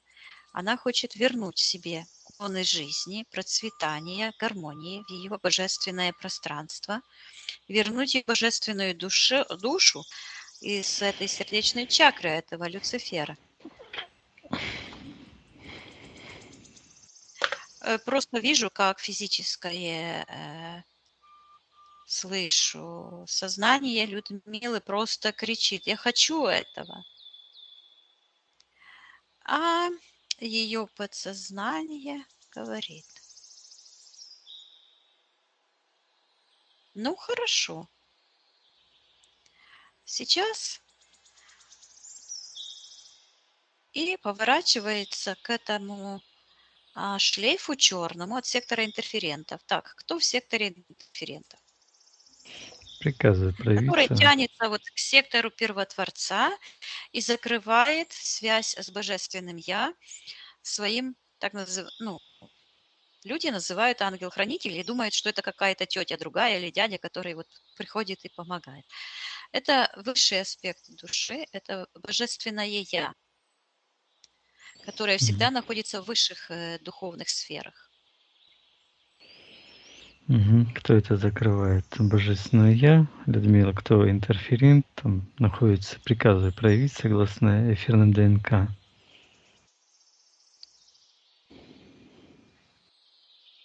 Считывается эгрегор тьмы, как клякса такая, которая расползается, выглядит как раковая опухоль. Мгм. Другими словами, вот тьма, которая вот так своими как щупальца вот так протискивается в живое сознание, сияющее. Я как будто бы смотрю очень-очень свысока. Сейчас я приказываю назваться, кто это. Считывается матрица, матрикс, и там вот эти звучат роботизированные голоса. Вот матрица сознания Люцифера. Вот так идет это все. Мгм. Отречение от света, отречение от жизни. Кто Странно так. кто хозяин этого эгрегора, приказано проявить согласно эфирной ДНК. Появляется существо, похожее на инопланетянина, как их рисуют, с большой головой. Голова вся черная, такая, которая не имеет границ, расползается Вот так вот, огромная Мгм. такая. Люциферианское сознание, тоже роботизированным голосом это все звучит. Штрих. Почему-то идет штрих в безодню. По-украински. Безодня– это как пропасть или еще хуже. Мгм. Что означает штрих? Почему штрих? Из сектора магии вижу, появляется такое перо, которое выписывает что-то. Контракты, заключенные в реальной жизни. И это Мгм. находится в секторе магии. Так, Первый где? контракт. Я только подумала, первый контракт. Где? И я вижу первый контракт. Это вот эта Людочка маленькая вынимает изо рта маг. Так и слышу, маг. Мгм. Магическое воздействие. И там находится снова все то же самое. Та же фигура, которая как будто бы гончар готовит это на каких-то этих кружатся там какие-то круги и такие вот это. Так, слышу, магическая мать. М. Так, что за контракт? С чем? Почему Людмила? На что она Вижу согласилась? снова, как М? мать оборачивается, ребенок спит, а мать себе спокойно тоже спит. Я передаю этой маленькой девочке, что она теперешним сознанием, Людмила, хочет отменить все воздействия от любых программ, людей, освободить ее божественный разум и освободить, я слышу, ее детей. Как интересно. Она только родилась, даже еще не родилась, но в ее генетическом пространстве, я слышу морфогенетическом пространстве, сразу же прописаны все варианты развития событий. Вот я ей передаю, что у Людмилы было уже, это 9-й, да, слышу, 9-й сеанс, 8 было, это 9 сеансов, и в каждом из этих сеансов Людмила отказывалась принимать ее пространство, чужеродные программы, чипы, импланты, и хочет расторгнуть все контракты. В этот момент я вижу, тут Люцифер сильно испугался, и за его рукой черной хвать за вот так, чтобы не пустить душу, но его черная душа вырывается к нему, потому что зацепка убирается, а божественное Я радуется в этот момент. Мгм. Я слышу, активно радуется, а все другие радуются пассивно. Они просто смотрят и радуются. Вот ангелы, высшие я, да, смотрят вот так, что происходит там внизу, Мгм. и радуются, слышу, пассивно, потому что они не вмешиваются. Так, и Людмила, вижу, буквально как будто бы ее рвет. Изо рта эта черная энергия считывается, маг. И она как закричит, ребенок, вот этот крик, да, потому что ребенок Мгм. должен не спать, кричать, писаться, какаться. Он ребенок, он должен делать то, выражать свои чувства, а не зажимать. Вот. Мгм. И вижу, как вот эта программа, как будто бы кто-то из сектора магии так туго-туго пеленает этого ребенка, чтобы его там закрыть, закапсулировать. Я слышу, это материнская забота. А это все так, пух, это самое, и ребеночек просто ручки, ножки освобождает все и кричит. Вот эта мама получила карму, между прочим. Как? Будто таким, знаешь, этим, М, как боксеры, перчатки такие имеют. Да. Вот я вижу, как эта Людмила, которая освободилась маленькая в том пространстве, но она моментально же растет, ударила эти материнские программы. Я передаю сразу же ее матери информацию об этих всех сеансах и передаю, что она может освободиться, если хочет, от навязанных ей программ. И она выходит и говорит: мама, я не твоя собственность, я человек. И Мгм. говорит: я рождена, чтобы освободиться. Выходит с этой капсулы. Я передаю, чтобы Людмила очистила все ее живое пространство от воздействия этих наркотических веществ, от этого дурмана, освободила свой разум. И я вижу, как ее божественная рука буквально как проникла в сердечную чакру этого Люцифера и забирает свою божественную душу, поднимается вверх, а ее эта божественная душа выглядит как эти феи, бабочки с крылышками. Человек-бабочка – это символизирует человека, который работает на антимир. И антимир подкусывал вот с помощью колдунов, эзотериков, вот как Мона, она же сама рассказывала, как она разрезала пространство. Вот они порослаивали души человеческие, и потому что мы многомерная сущность, а с помощью вот эти эзотерики, они расчленяют буквально. И самое худшее эзотерическое действие, проявленное на физике, это расчленение человека, когда вот эти уже сумасшедшие вообще уже, да, то есть это уже проникает на уровне физического сознания и выражается вот это все в действии вот так. А все это одна мафия. То есть все Мгм. эти эгрегоры руководятся одной и той же рукой, одним и тем же разумом. Так, Так, я хорошо. передаю Людмиле, чтобы она маленький ребенок, подожди одну секунду, Мгм. сидит, что-то играется. Я ей передаю, что это за игрушка в ее пространстве. И снова этот робот говорит. То есть она как будто бы машинку или кубик, который типа ездит. Ей годика 1,5 сидит на попе, может, годик с чем-то. Я слышу год и 3 месяца. Вот. Я ее спрашиваю, что это такое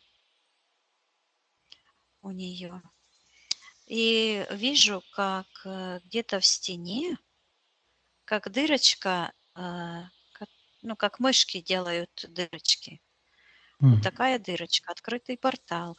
От этого портала а, к этой игрушке. Так. А я спрашиваю, что она делает? А она говорит, принимаю беззаботность. К чему беззаботность? Мгм. Она говорит, к себе. Я перестаю заботиться о себе. А я спрашиваю, а о ком ты заботишься? А она показывает вот этот черный кубик. Говорит, мне его дали. Я спрашиваю, кто тебе это дал? Она пальчиком показывает вот туда, в эту дырочку, в этот портал. Мгм. Кто там ей дал А этот там кубик? Люцифер закрыл какой-то, как домовой. А она его видит. Он лохматый, как Кузька такой, как с мультика. Так, Мгм. а ну я его спрашиваю, кто он такой? Родовой дух. А я спрашиваю, что он делает в пространстве маленькой Людочки и остался вот до сих пор.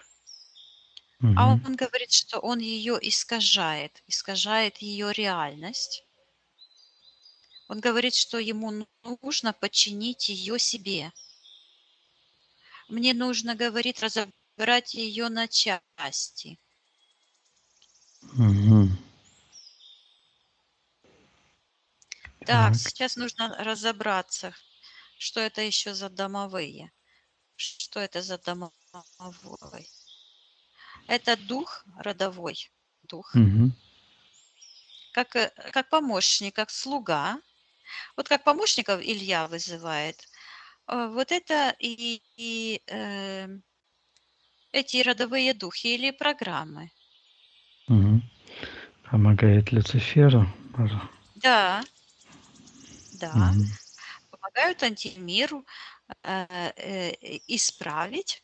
Он говорит неисправности сознания. Мгм. И это означает закрыть свет, который проникает к ребенку. А ребенок весь сияет, только вот этот кубик черный. Сейчас я и в этот момент этот кубик, от этого кубика он как заразил, как гангрена. Черная энергия пошла по рукам. М. А я вижу, как этот ребенок, она еще ходить не может. Она ползает, она приползает к этой дырочке, которую она видит. Она видит как параллельную реальность и его зовет. Она Мгм. смотрит туда, в эту дырочку, вот приползла, смотрит в дырочку, и ей там интересно, что там. А ей там показывают, как в зеркальце, какие-то картинки и говорят: выбирай. И это вот связано с этим сном. Я вижу вот этот сон с этими стаканчиками. Мгм. Говорят, так, этот Кузя говорит: выбирай. А я его так, он стоит, как у нее это проявилось, как будто на тарелочке на черной. И вот он стоит на этой черной тарелке, выглядит как какой-то чертенок, вот это что-то, существо типа какое-то. Показывает, сейчас я посмотрю. Мгм. Нет, ляпнула меня. Я ему приказываю убрать воздействие и карму отдаю. Приказываю, он вторгся в пространство невинного ребенка. Приказываю показать. Сейчас убрать все воздействия, я сама посмотрю. Мне не надо ничего Мгм. показывать. Сейчас я посмотрю в этом зеркальце, как будто бы крутятся какие-то энергии белые, гипноз. Вот так крутятся красные, белые, вот так. И это подсказка, этот сон, это как раз действие, как раз когда под этот блок подошел к Мгм. развязке, вот подсознание показало этот сон. То есть работа во сне ж идет по очищению. Вот. И говорит: выбирай между смертью и смертью. И вдруг это ребеночек маленький, который там на М. коленках, на ручках, посмотрел на свое правое колено, и такой луч черный прорастает, духовное зрение, прямо в секторе интерферентов. А в секторе интерферентов ее хвать за ножки и потащили, ее эфирный двойник. Вот он, тот, который появился в начале, вот и образовался. Это считываемая матрица сознания. Мгм. Так. Да, Я хорошо. вижу, что когда Мгм. вот ребенок, человек Мгм. своим физическим сознанием обращает внимание, то есть направляет свою энергию куда-то, да, происходит вот это взаимодействие. Мгм. Что это выбирать между смертью и смертью? Так, я это замораживаю. Сейчас зайду в этот сон, потому что он вот так висит перед ней. И с Ага. этими стаканами. Тоже 2 черных стакана. Но они перевернутые. Они перевернутые, донышки вверху, а черные такие. А ей показывают иллюзии, она воспринимает это как, как отраженная, перевернутая реальность, уже как вижу вот эти тоже самые белые и красные энергии, вот эти стаканы. Я слышу выбирать, а здесь уже звучит выбирать между добром и злом. Мгм. И вот этот демон, вот, выбери меня, там подпрыгивает. Это домовой. Мгм.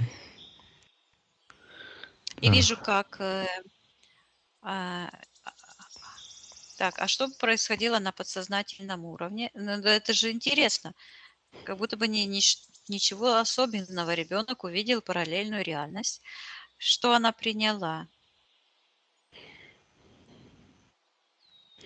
Она А что? говорит, что она отказалась от судьбы рая, приняла судьбу ада. А как же это так случилось? Иллюзия. О, оно Мгм. пошло... Нет. Оно М? пошло по этим нейронным связям и пришло к этому зацепке. Вот, вот эту маг, это, вероятно, на физике она мама давала, а в эфирном пространстве это вот подчинение материнским программам. Она признала мать главной, той, которая может решать, имеет типа право решать вместо нее. Да, ради кормежки. Ну, правильно, потому что маму слушаешься, мама дает кушать. Мгм. Мгм. Понятно.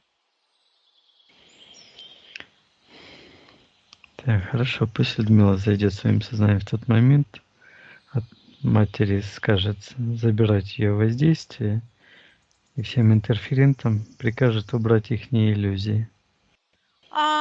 Вот она, появляется снова мама с этим веником.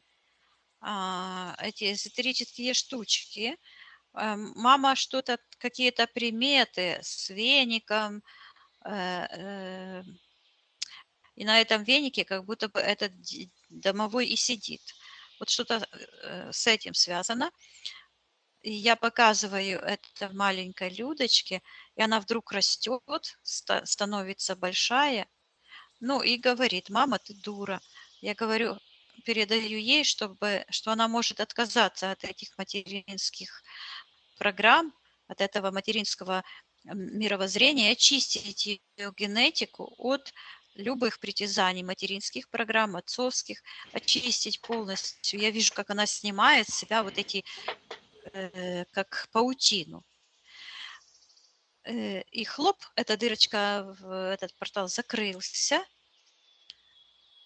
и она Мгм. взлетает. Ангел, как ангел, крылья вверх, поднимается, и снова изо рта выходит домовой поиграл и Мгм. выбросили что. Вот так она говорит. Мгм. Это вышла программа, она поднимается вверх и подает руку высшему я, и высшее я ее хватает за руку.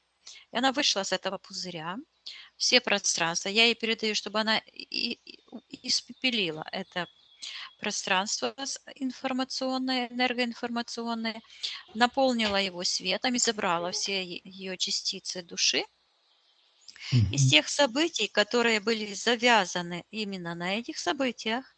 И пусть отдает, призывает карму за всех насильников и За всю приказывает ложь. интерферентам убирать все их воздействия и ответственность, и карму за все искажения в ее последующих действиях в этом воплощении, а также во всех мерностях, измерениях, пространствах, временах.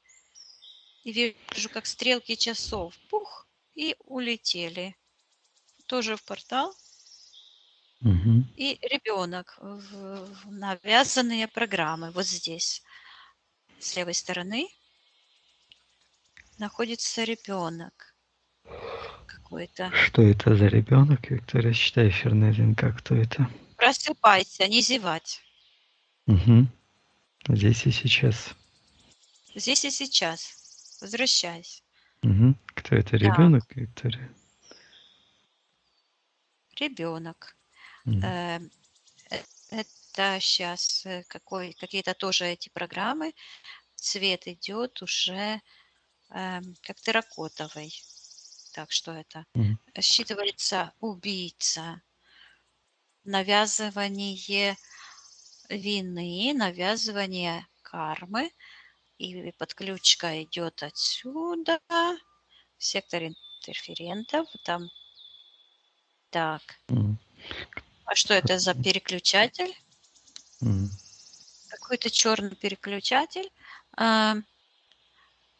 когда межпространственное, то есть и тянется в сектор магии, и говорит кто-то, мы ее переподключим снова. Сидят есть операторы, как будто бы в Мгм. наушниках возле такого аппарата. Говорит, мы ее переподключим снова. Мгм. На Говорит каком на основании? землянина. Говорит Ага. на землянина. Так, я приказываю отвечать, кто это. А это Илья, его программы. А почему он решил на землянина снова Людмилу переподключить? Мгм. А он говорит, она дура, она поверит. Я говорю, а ты умный? А он кричит, я хозяин этого пространства, здесь все мое. И он кричит, она моя. Ага.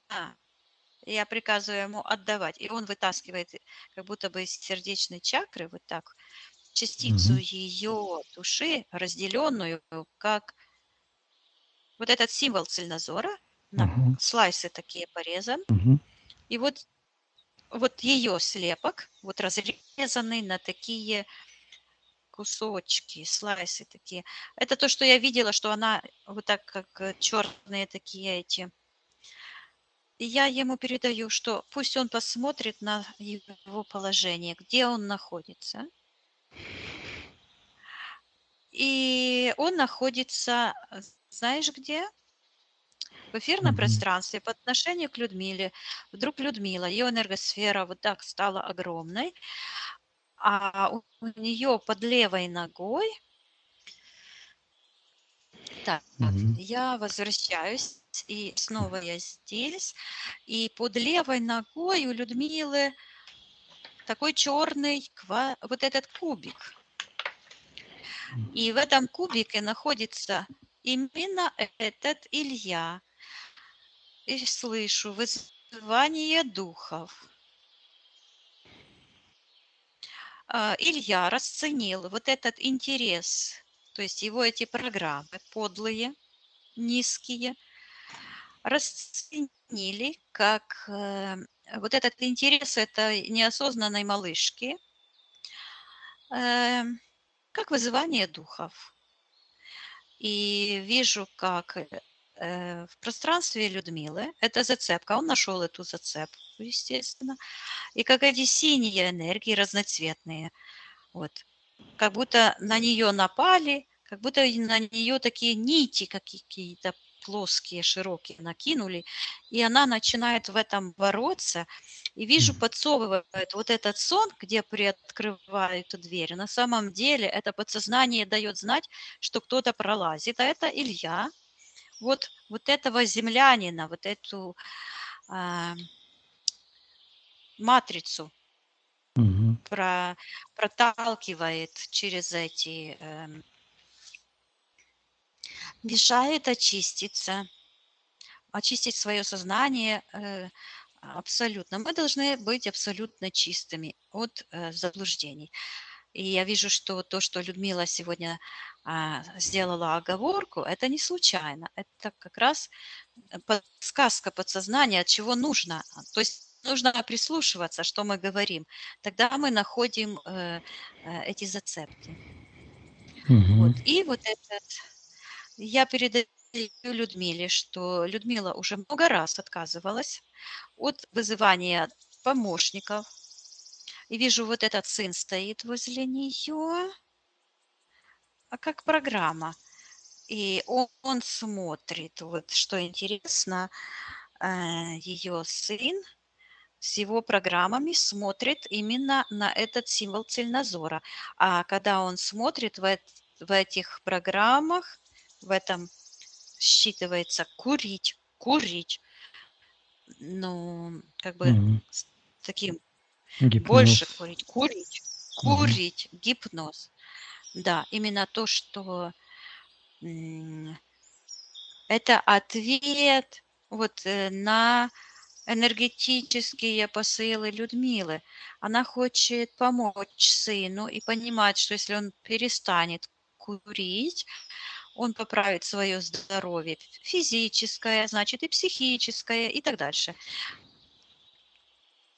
Мгм. Она не вмешивается в пространство сына, пространство ее сына. Она считывает, что есть вмешательство. Но она, как честный человек, это воспринимает, ну, берет на себя, ну, как обычно, да.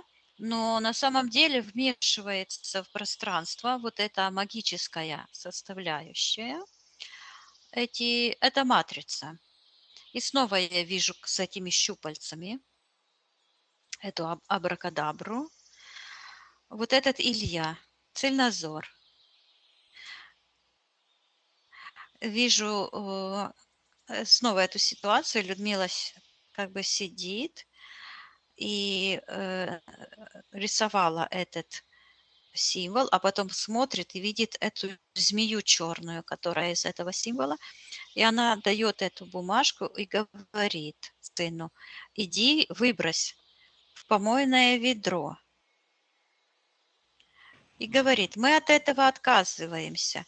Я вижу, как сын берет эту бумажку, бросил как будто бы в мусорное ведро, потом это ведро вот так, как выливают в воду Мгм. из ведра, и он так вот это выливает, а это на самом деле один из этих стаканов. И это ведро, и этот стакан, это карма, как ляпнет Илью, прямо как будто бы вот так в лицо ему, вот Мгм. как его эти программы этими шаблонами, вот точно так же это ему. То есть карму никто не отменял. И я вижу, как ее сын снимает, как будто бы сапоги черные, снимает с рук эти черные. Я ему передаю информацию, чтобы он бросал курить, чтобы он подумал сейчас и решил, что для него важнее эта жизнь, гармония, процветание, показывая ему его сеанс и желание его души. Мгм.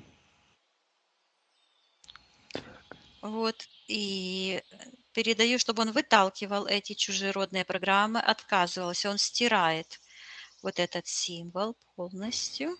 Я передаю Людмиле, чтобы она отменяла все те моменты, когда она подчинялась воле Ильи. Она подчинялась, потому что это была как программа триггер в младенчестве, когда она приняла материнские программы как Мгм. важнее, чем ее программа жизни. Вот. Она тоже просто вижу, как будто бы она стирает. Это стирается информация.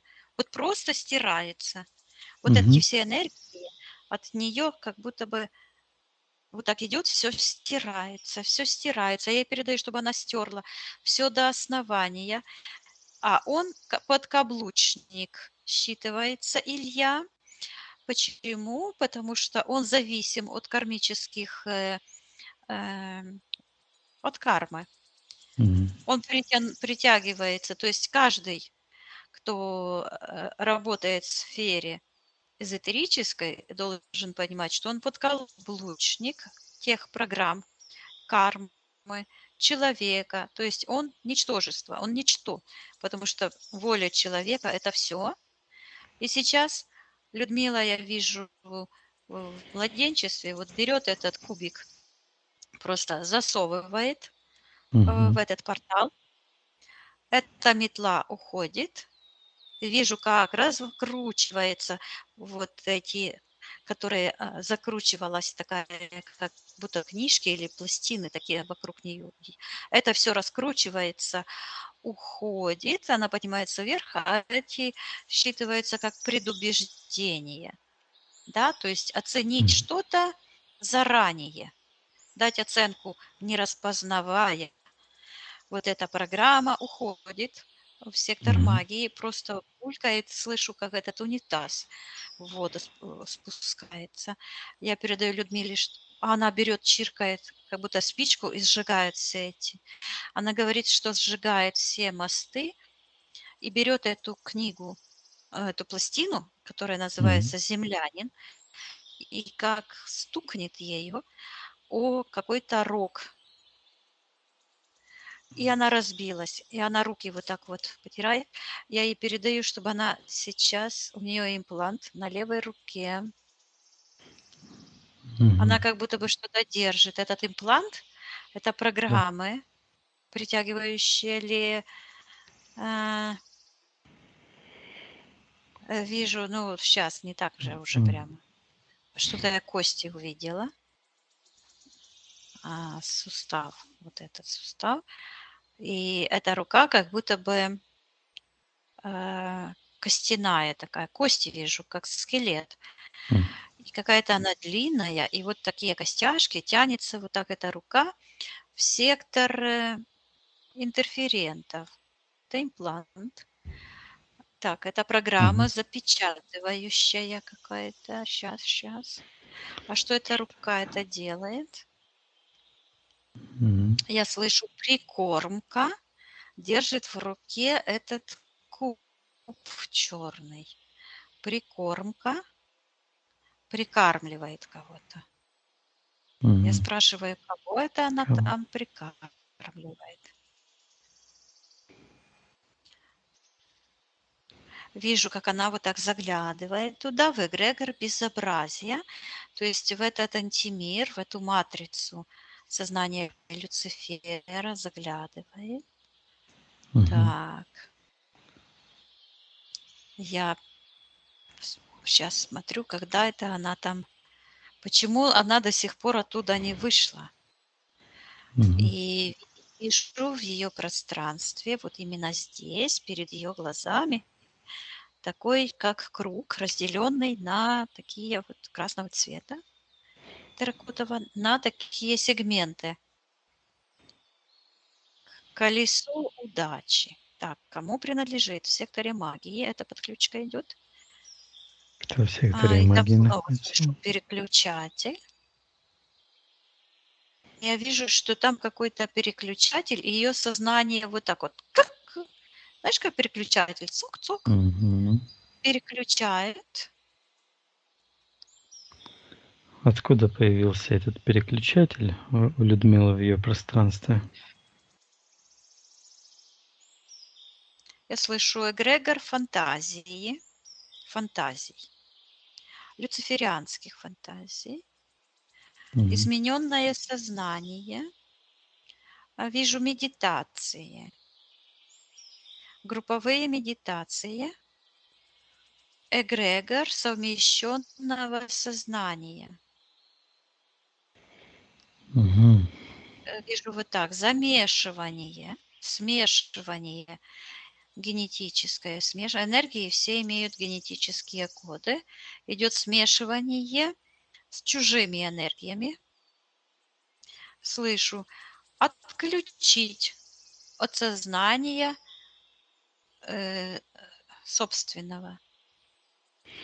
Да, хорошо. Пусть Людмила отказывается ходить на эти медитации, отказывается смешивать ее энергии с чужими, пусть полностью откажется от принимать этот переключатель. Истинному хозяину приказывает забирать ихними руками все их воздействия, ложь, обман и карму пусть им отдают. В секторе магии какая-то женщина еще проявляется. Что это за женщина? Приказываю ей отвечать, кто она такая. Говорит подружка. Это Зоя. Подружка. Кто это за подружка? Приказываю ей отвечать, как ее зовут.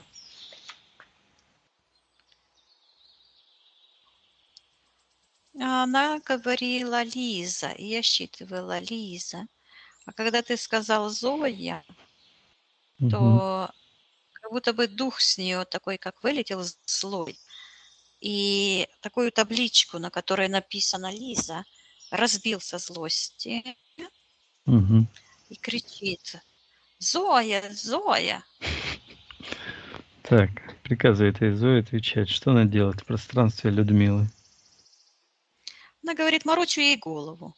И вот здесь у Людмилы вот появляется такой, как вихрь черный. Говорит, эзотеричу ее сознание. Мгм. Отключаю. Говорит буквально, как этот переключатель. Отключаю от сознания мира. Мгм. И показывает на эту пропасть, которую я видела. Вот в начале, и она снова проявляется.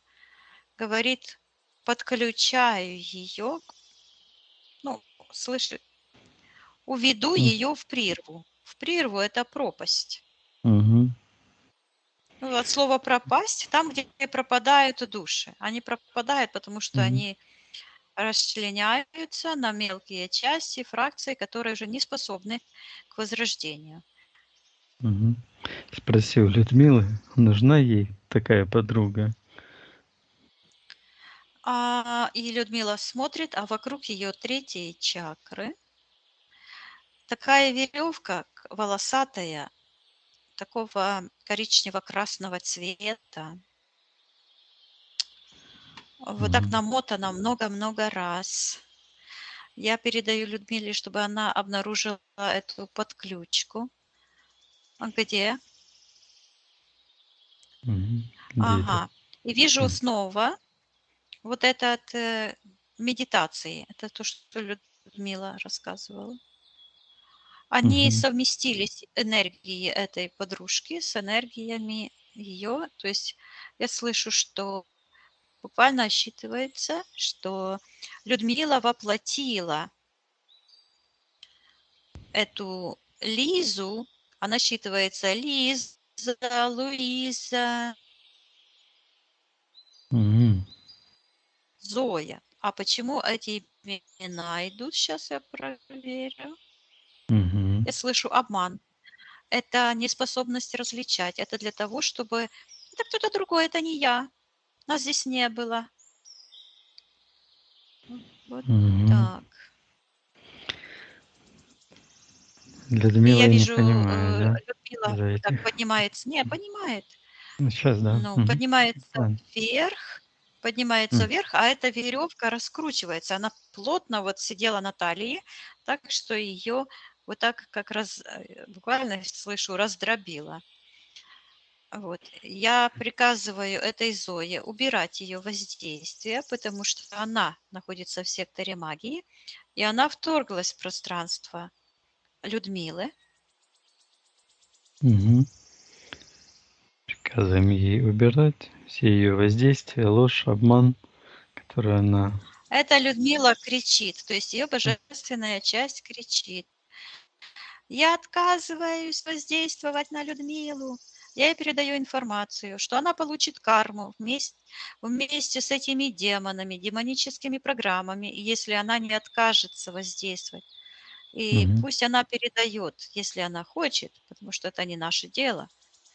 Если она хочет, пусть передает карму антимиру и сама очищается. Я ей передаю информацию о наших всех сеансах и о том, что происходит с человеком, если он бездумно следует воле других людей. А Людмила буквально вылазит очень тяжело вот так с этих, я слышу, дружеских объятий. Мгм. И когда она вылезает, то у нее сползают такие импланты такого же коричнево-красного цвета, которые считываются как предательство, фашизм. То есть эта подруга, так называемая, просто предает Людмилу тем, что портит ей жизнь, портит ей энергетику. Людмила выходит, поднимается вверх, как будто бы идет, как будто бы рождается, понимаешь? Мгм. Вверх рождается. И хватает себя снова здесь за руку. И здесь Вижу такая энергия какая-то, которая тянется в сектор интерферентов. Мгм. Да, Кто там в подключено. интерферентах находится, Слышу приказано? тремор. Я вот так, вот Мгм. здесь, когда я посмотрела, какой-то такой, как программа, бляшка такая, слышу тремор. Мгм. И снова увидела этого Илью, его духа, который мастурбирует. М. И у этого в секторе интерферентов вот это тоже программа, как бляшка такая вот здесь, на сердечной чакре. И тоже она вот так вот вибрирует вся. Я слышу подключение к эгрегору смерти. Это Мгм. программа самоуничтожения, убийства себя. О, эта программа, вот поэтому вот у Ильи в прошлом воплощении рука была отсохшая.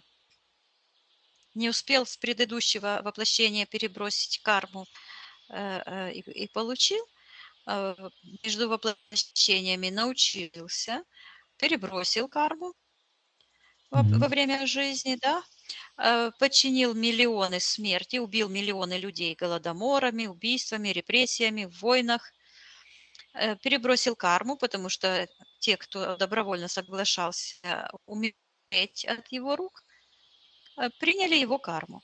Те, кто добровольно соглашаются магичить вместе с Ильей, принимают тоже его карму и тем самым очищают его карму, а сами погибают. Мгм. И интересно, а где же этот контракт? Что же произошло, когда это у нее Мгм. произошло? И Где она? вижу, Ага. программа проявилась, нардерот, как черный такой, как пластинка черная. И она вот так потянулась в сектор магии.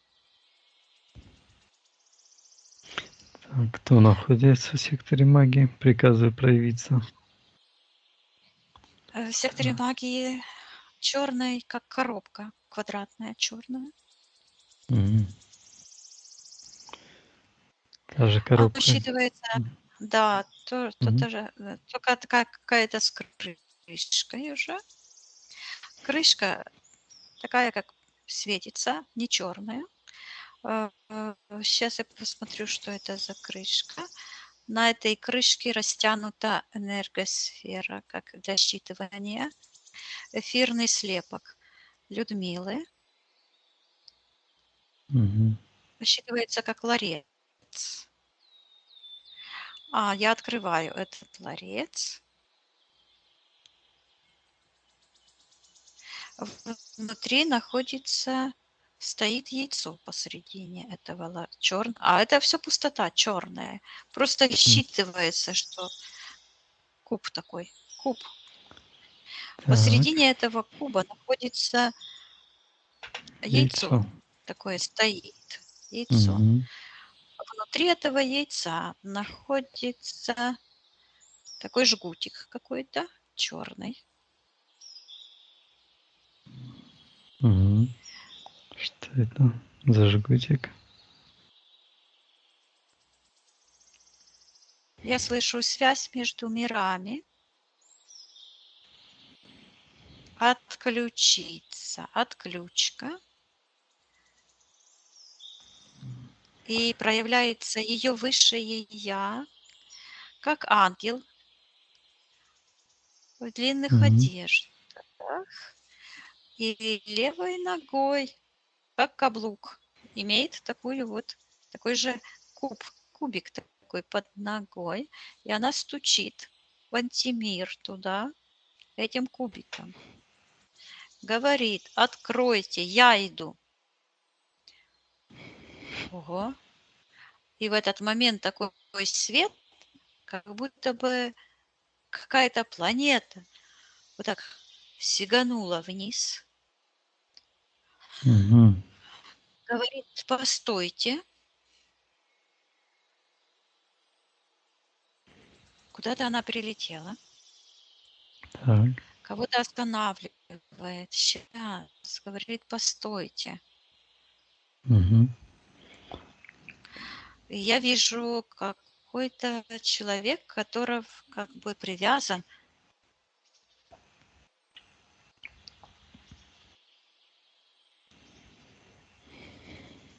Что это за человек, который привязан? Я вижу там такой крест. На кресте твои энергии я сразу считала. Иисус, а М. она полетела туда, и чтобы разобрать его, а на нем он распят, и на нем такие ленты, погребальные ленты. А она как сиганула, ну, она не родилась, она просто прилетела и как бы разматывает эти ленты. М. Это полотно. Сейчас я посмотрю, что она. Нет, она идет на воплощение. Она говорит, принять грехи мира. Христианский эгрегор. Ну М. понятно. Зачем ей это нужно было принимать этот грехи мира?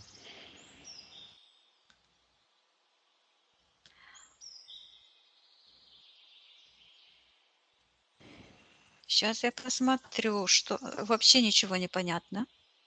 М. Оно разбирается все и происходит тогда, когда все становится понятно. То есть где Мгм. свет, понимание. Сейчас я по порядку. Вот она, вот я возвращаюсь в то пространство, где она стоит. Вдруг М. она смотрит туда, где пропасть. Говорит, что ей нужно туда, и начинает стучать вот этим каблуком. Появляется этот каблук вдруг. Она говорит, откройте. Я иду. Говорит, я иду на спасение мира.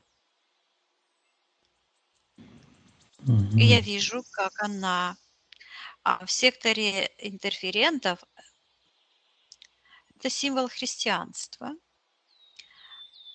И я вижу, что вот эти, когда человек поклоняется Иисусу Христу, то есть его жертвенной смерти, по сути, он приносит в жертву часть души Иисуса Христа, то есть этого человека, из которого придумали эту жертву. И она говорит, что она приняла миссию спасения Христа. Так, Что как это? это? Мгм. Что это за миссия спасения Христа? В чем ее суть? Она говорит, ты же помнишь, ты же знаешь. Я говорю, хорошо, объясни рациональной части Людмилы, что ты сделала, куда ты пошла. Мгм. Она говорит, приняла эгрегор смерти.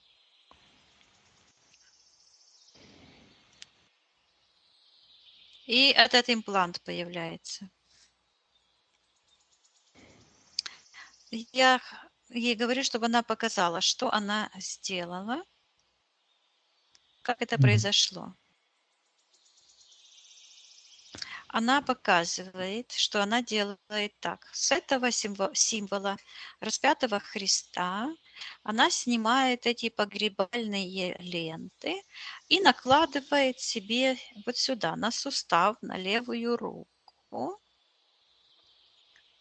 И в этот момент эта программа, имплант, я слышу мировоззрение жертвы. И она в руке, в этой костяной, как будто бы держит тоже этот квадрат.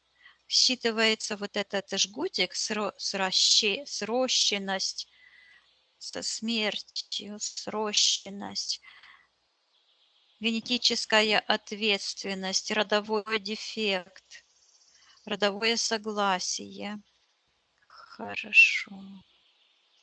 Какое согласие она и с Мгм. кем соглашение подписала, на что она согласилась?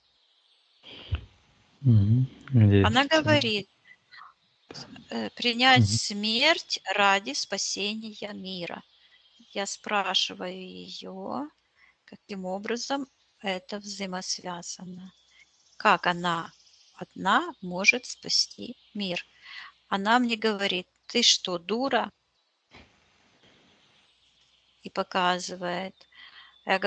Говорит, мы все вместе. И показывает так полукругом, сколько много божественных душ стоит. М. Она говорит, мы все пришли с одной миссией. Мгм. Я ее спрашиваю, но в ней какие-то вот эти программы, и она со мной ругается, эти программы ругаются. Она говорит, ты ведешь себя как идиотка. Ты что, не знаешь это?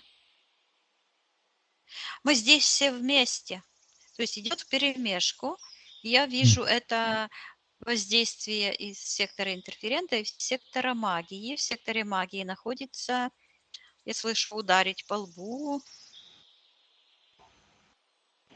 дефект крещения. Мгм. Подключка к эгрегору, а в этом символическом яблочке, который разделен, вот этот сегмент черный относится к религиозному эгрегору христианства. И я слышу уличение. Я сначала не поняла и не сейчас повторяю. Уличение себя во лжи. Так, хорошенько. Принять на себя карму антимира, признать себя лжецом, убийцей, насильником, обелить эгрегор смерти, оправдать. Оправдать Мгм. антимир. Вот эта программа идет из сектора магии. Тогда, когда она подключилась к религиозному эгрегору. Мгм. Так, что было на физике, когда она приняла эту программу, считать себя, принять себя Я вижу лжецом? маленького ребенка, которого сильно-сильно пеленают, как будто бы и делают вот такую, ну вот как этот столбичек, как Мгм. спиралька внутри яйца. И вижу, как кто-то ей рисует, просто как разрезает ее пространство вот надвое. И вот так, где брови чуть-чуть выше по лобику, идет такой крест. Просто разрезает ее живое пространство. А потом в секторе магии начинается как пилить пилой. Мгм. Туда и сюда. И вижу, как эти все маги, колдуны, эти все эзотерики, к которым обращалась Людмила, они выглядят как будто наросли на этой пиле, и в каждом этом наросте часть ее энергии, ее соглашение, и оно выглядит вот такие, как пузыри вот такие. И такое же отображение в ее секторе принятия решений. Мгм. Я Что в слышу, этом? там главное решение отказаться от жизни первотворца, принять смерть за истину. Мгм. Когда она приняла это решение? Это я вижу, я слышу секретный проект по спасению мира человечества. Вижу, как в духовных сферах вот так секретный проект. Мгм. И она говорит, мы сами сошли. И она показывает, как она погружается в эти воды черные, как будто бы наступает, и так аж сердце сжимается от боли и от жалости, потому что она знала, на что шла, на какие муки и страдания, но она это осознанно сделала. Я спрашиваю, хватит ли ей сил? А она говорит, моих нет. И показывает, говорит, мы все вместе пришли, чтобы все мы вместе освободиться, говорит, чтобы увидеть мир человечества. И говорит, чтобы поднять, говорит, бороду первотворца. А что это означает? И вижу такая, как лицо огромное, которое вот так как будто бы наклонило голову на грудь. Мгм. А почему поднять? Что означает борода? Власть. Власть над собой. А кто такой первотворец? В этом контексте М. это сознание человеческой расы. Она говорит человеческой божественной расы, раса богов, первотворцов. Говорит рожденных заживо, чтобы жить. Мгм. Творцы. Мы творцы. Все творцы, а первотворцы, потому что мы первые начали творить, она говорит, миры. Мгм. А потом, когда получился этот изъян, то многие родились в пространствах, которые сотворил Люцифер. Вот она показывает, для того, чтобы помочь этому миру освободиться от власти Люцифера. Она говорит, очень так жалко такие энергии. И она говорит, мы все сошли с ума. Она говорит, нам не хватает света. И показывает вот это, говорит, удушье. Говорит, нас душат программы смерти. Говорит, я убила ребенка, чтобы выжить другим. Я ей всю информацию о наших сеансах передаю и говорю, что Людмила пришла, чтобы полностью освободить свое сознание от всех подключек, чипов, имплантов и от всех договоров, контрактов. Мгм. А она говорит, я умерла. И показывает, как она зашла в это пространство и постепенно, полегоньку ушла вот в антимир, как в сердечную чакру, потому что первотворцы, их чакра – это вот сердечная Мгм. чакра, но Люцифера. И говорит, что она стала частью сознания и показывает, как эгрегор, культ поклонения дьяволу, сатане, Люциферу. Она показывает вот это яблоко, так называемое. Это вот пространство тьмы, это вот все эти ритуалы, религии, это все эзотерические практики, это все есть часть жертвоприношения себя и прославления Люцифера.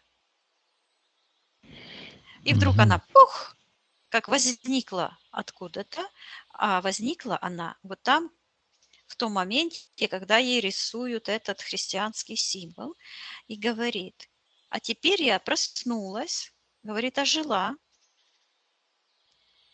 Мгм. и мое решение быть живой. Я ей передаю, и я вижу, как эта рана, она как-то раскрывается, и эта черная энергия из этого креста возвращается в сектор магии, я слышу, и она пошла по всему родовому древу, по роду, к прародителям. Вот эта традиция креститься, принимать жертву Христа, это означает признать себя жертвой, ничем, я слышу, никчемной. Я передаю, чтобы она от этого всего отказывалась и вот эту карму отдавала главному источнику всех этих программирований. И снова эта энергия потекла, и весь ее род очищается. Оттуда повылетали ангелы. Мгм. Она говорит, что она отказывается принимать участие в делах Люцифера.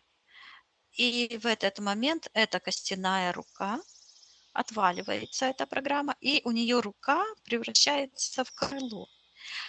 Я ей передаю, чтобы она убрала все изъяны из ее личного пространства, чтобы она вернула все частицы души и запретила считывать ее эфирное ДНК, вторгаться и разрезать ее пространство. Пусть она исцелит все ее сегменты души во всех временах, Мгм. во всех мерностях и отдает карму. Я вижу буквально, как будто оно сшивается вместе.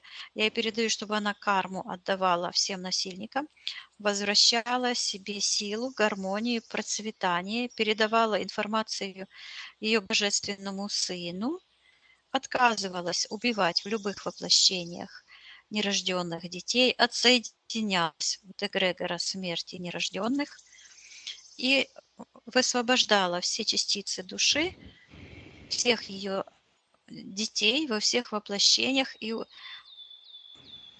очищала ее пространство от кармической зависимости, от смерти, от эгрегоров. И снова я вижу, как она эту зеленую плиту раскалывает, какой-то уже прозрачный рог. Я слышу незаметно для сознания. Подлог, подстава. И в секторе магии находится эзотерический канал «Землянин». Просто так прозвучало. Мгм. Вижу экран и такой значок красный, как на Ютубе. YouTube. Мгм. Вот. Так, что Людмила хочет сделать с этим каналом? Она говорит, я его люблю. Я говорю, да, пусть она сейчас разберет, М. посмотрит, что он находится по отношению к ней в секторе магии, оказывает на нее негативное влияние, ее подчиняет, ее сознание подчиняет. Я вижу, как из нее такие программы, которые говорят как роботы, начинают высыпаться. Я ей передаю, чтобы она очистила все ее пространство от эзотерического мышления, взглядов. Пусть она выключит этот, зайдет тот момент, когда она впервые его включила, я вижу, она мимо проходит, и Мгм. тык, а там это идет. И она раз, о, почему она так к нему прилипла. Это же у нее эти подключки были в глазах. Я Мгм. ей передаю, что она уже отменила эти ситуации. Пусть она принимает с живым сознанием э, э, и отказывается подчиняться. Потому что дело, например, не в самом факте, а в отношении. Может быть одинаковая ситуация, но в одной ситуации человек сам принимает решение, и тогда никаких подключек нет. А в другой ситуации человек вынужден, его вынудили. Тогда происходит вот эта магия взаимодействия, магия насилия. И вот Мгм. в данном случае от этого канала именно идет вот эта магия насилия, потому что это было как следствие этих программ. Оно вот так растворилось, она это стерла.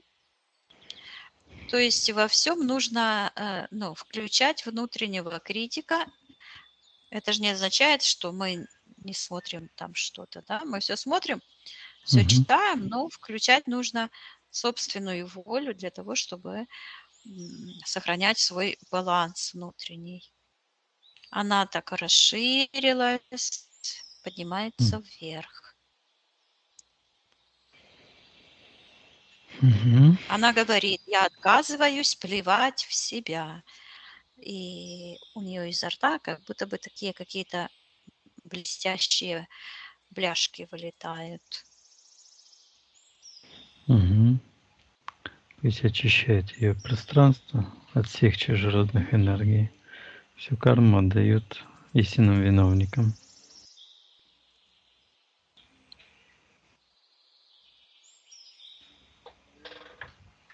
Она говорит, я отказываюсь от материализма, вот этого Мгм. магического, и говорит, что принимаю духовную истинную часть моего сознания. А материализм это что? Вот эти именно красные энергии. О, это зацепки. В секторе магии это выглядит как такие колышки, Мгм. которые... А она там ходит, как будто бы, и в эти колышки вот добавляет энергию.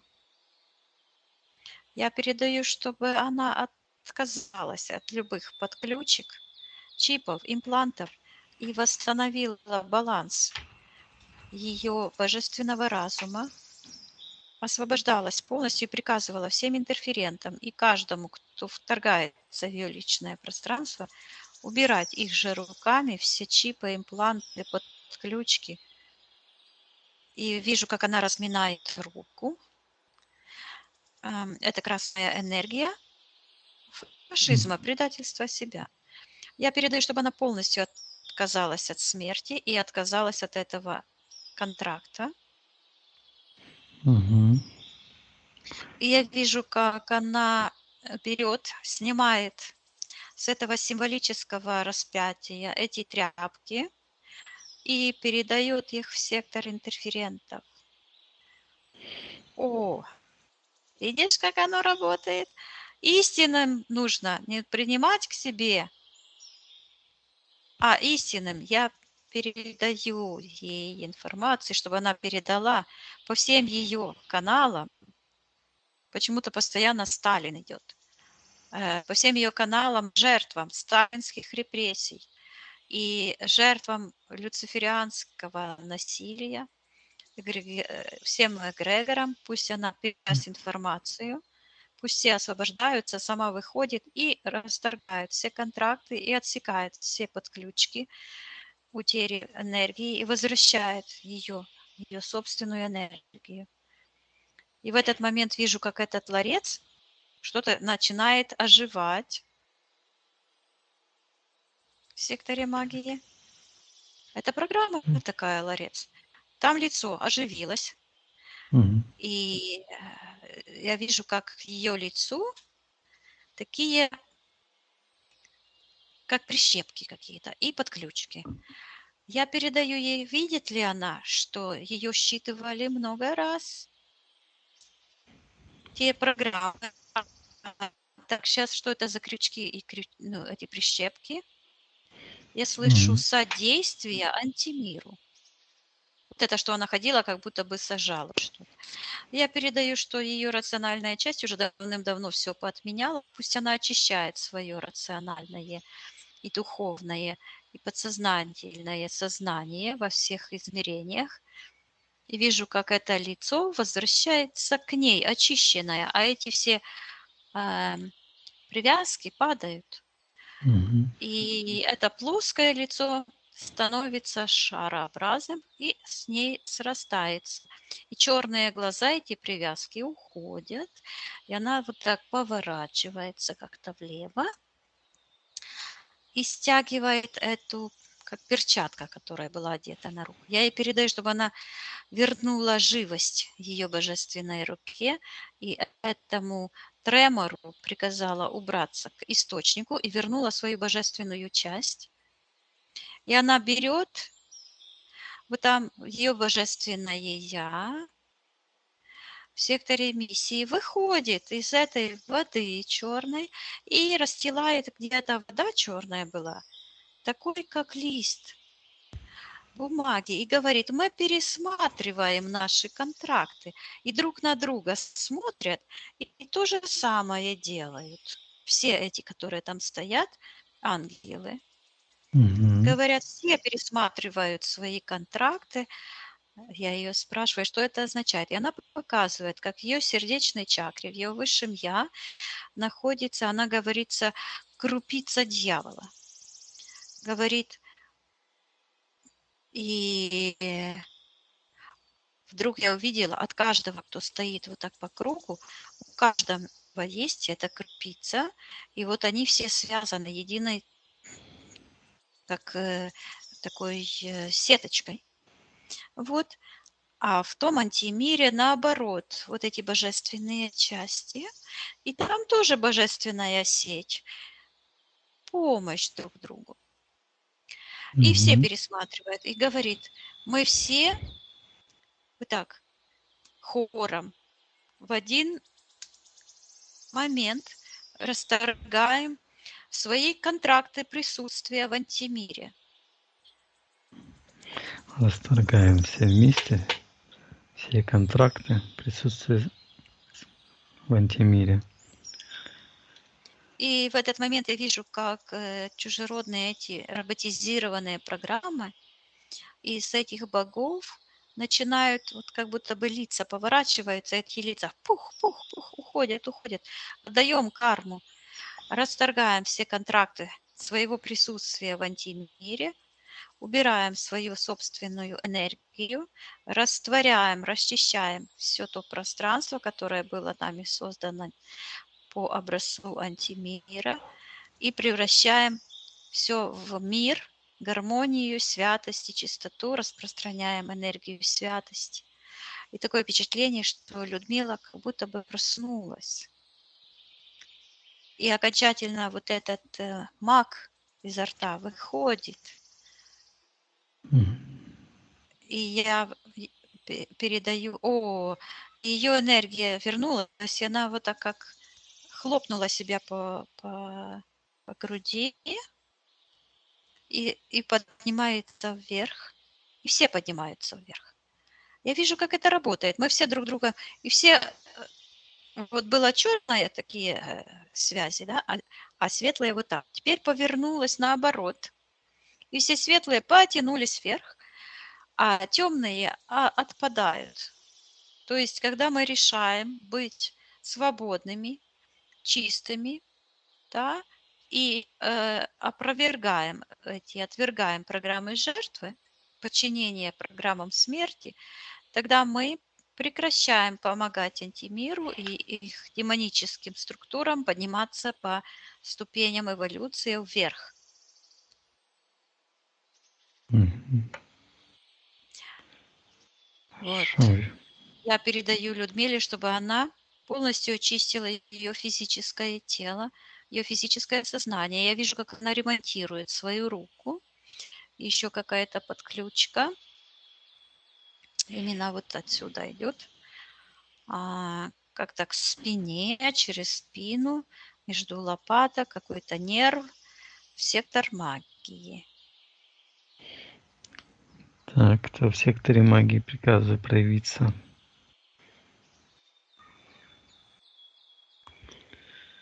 Такая Что? тоненькая энергия считывается домовой.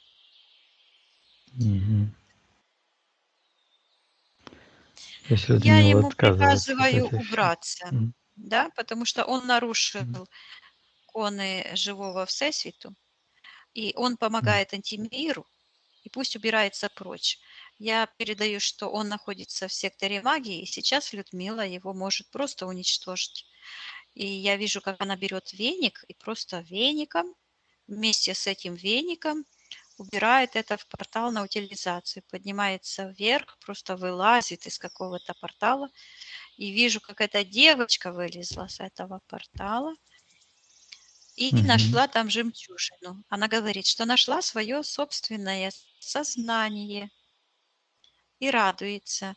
И в этот момент эта подключка от головы, как шарик, пух, вылетела, портал закрывается.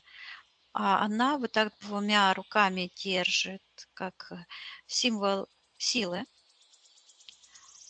удержания власти в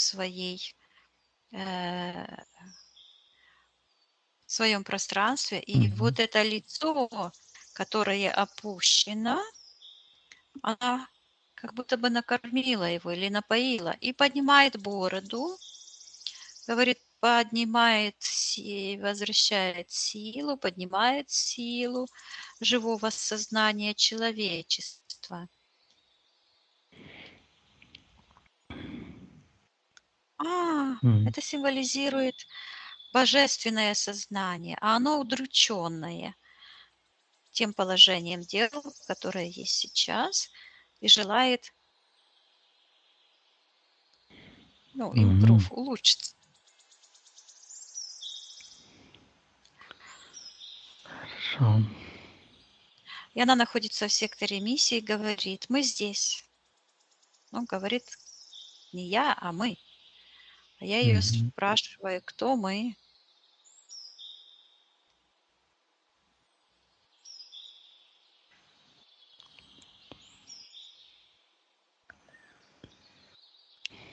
А она говорит, наше многомерное сознание. Говорит, мы часть друг друга. Мгм. О, теперь понятно, почему так опасны вот эти медитации групповые. Это отказ от божественной целостности, потому что божественная целостность совершенно другая. Она включает в себя уважение личностных пространств, личностного, я слышу, простора, уважение себя и других, признание всех равноправными. Я вот этот цветок жизни вижу. Каждая божественная душа, она создает вот этот узор, цветок жизни. Мгм. Считываются гармоничные отношения. Вот эта живая структура сознания живых душ. Ладно, хорошо, Виктория. Давай очищаем пространство. Мгм. Все чужеродные энергии со всех ситуаций пусть Людмила отправляет на аннигиляцию в портал. Все зацепки, все крючки, все чипы, импланты, всю чужеродную энергию, эти отпечатки чужеродные, все отправляет в антимир. Забирает все то, что принадлежит ее разуму, ее руке, со всех мест забирает. Она говорит, мои руки свободны.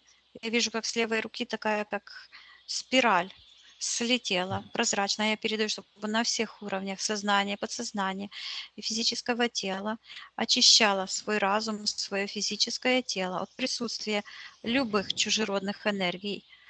И испепелила, уничтожила, стерла со всех информационных полей все претензии антимира. Вот плачет антимир, ревет, так ему и нужно. В портал на утилизацию и карму всем насильникам. Угу.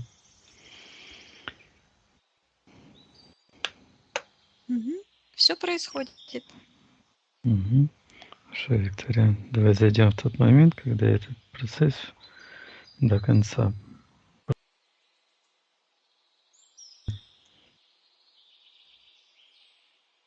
Мгм.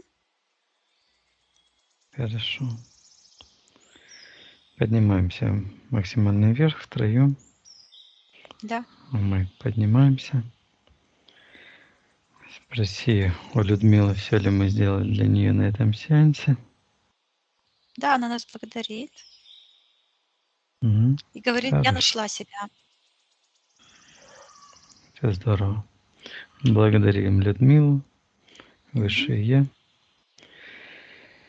Прощаемся с Людмилой. Да. Виктория, отсоединяйся от всех и всего. Мгм. Проверяй твое личное пространство. Все чисто. Хорошо. Я посчитаю от 1 до 3. Ты выйдешь в физическую реальность, где я с тобой разговариваю, и будешь себя чувствовать великолепно. 1, 2, 3. Возвращайся. Так, О, распутали. ух ты. Как вы чувствуете себя? Звук включайте. Какой продуктивный сеанс. Благодарю Да. вас за большую проделанную работу. Благодарим вас, Людочка, за вашу проделала. проделанную работу, потому что вы пошли по пути трудному. Работать над собой, менять себя, менять свое мышление – это очень сложно. Да, даже в Библии написано, что это похоже, как бороться с крепостью. Вот подходишь, а там 7-метровые стены.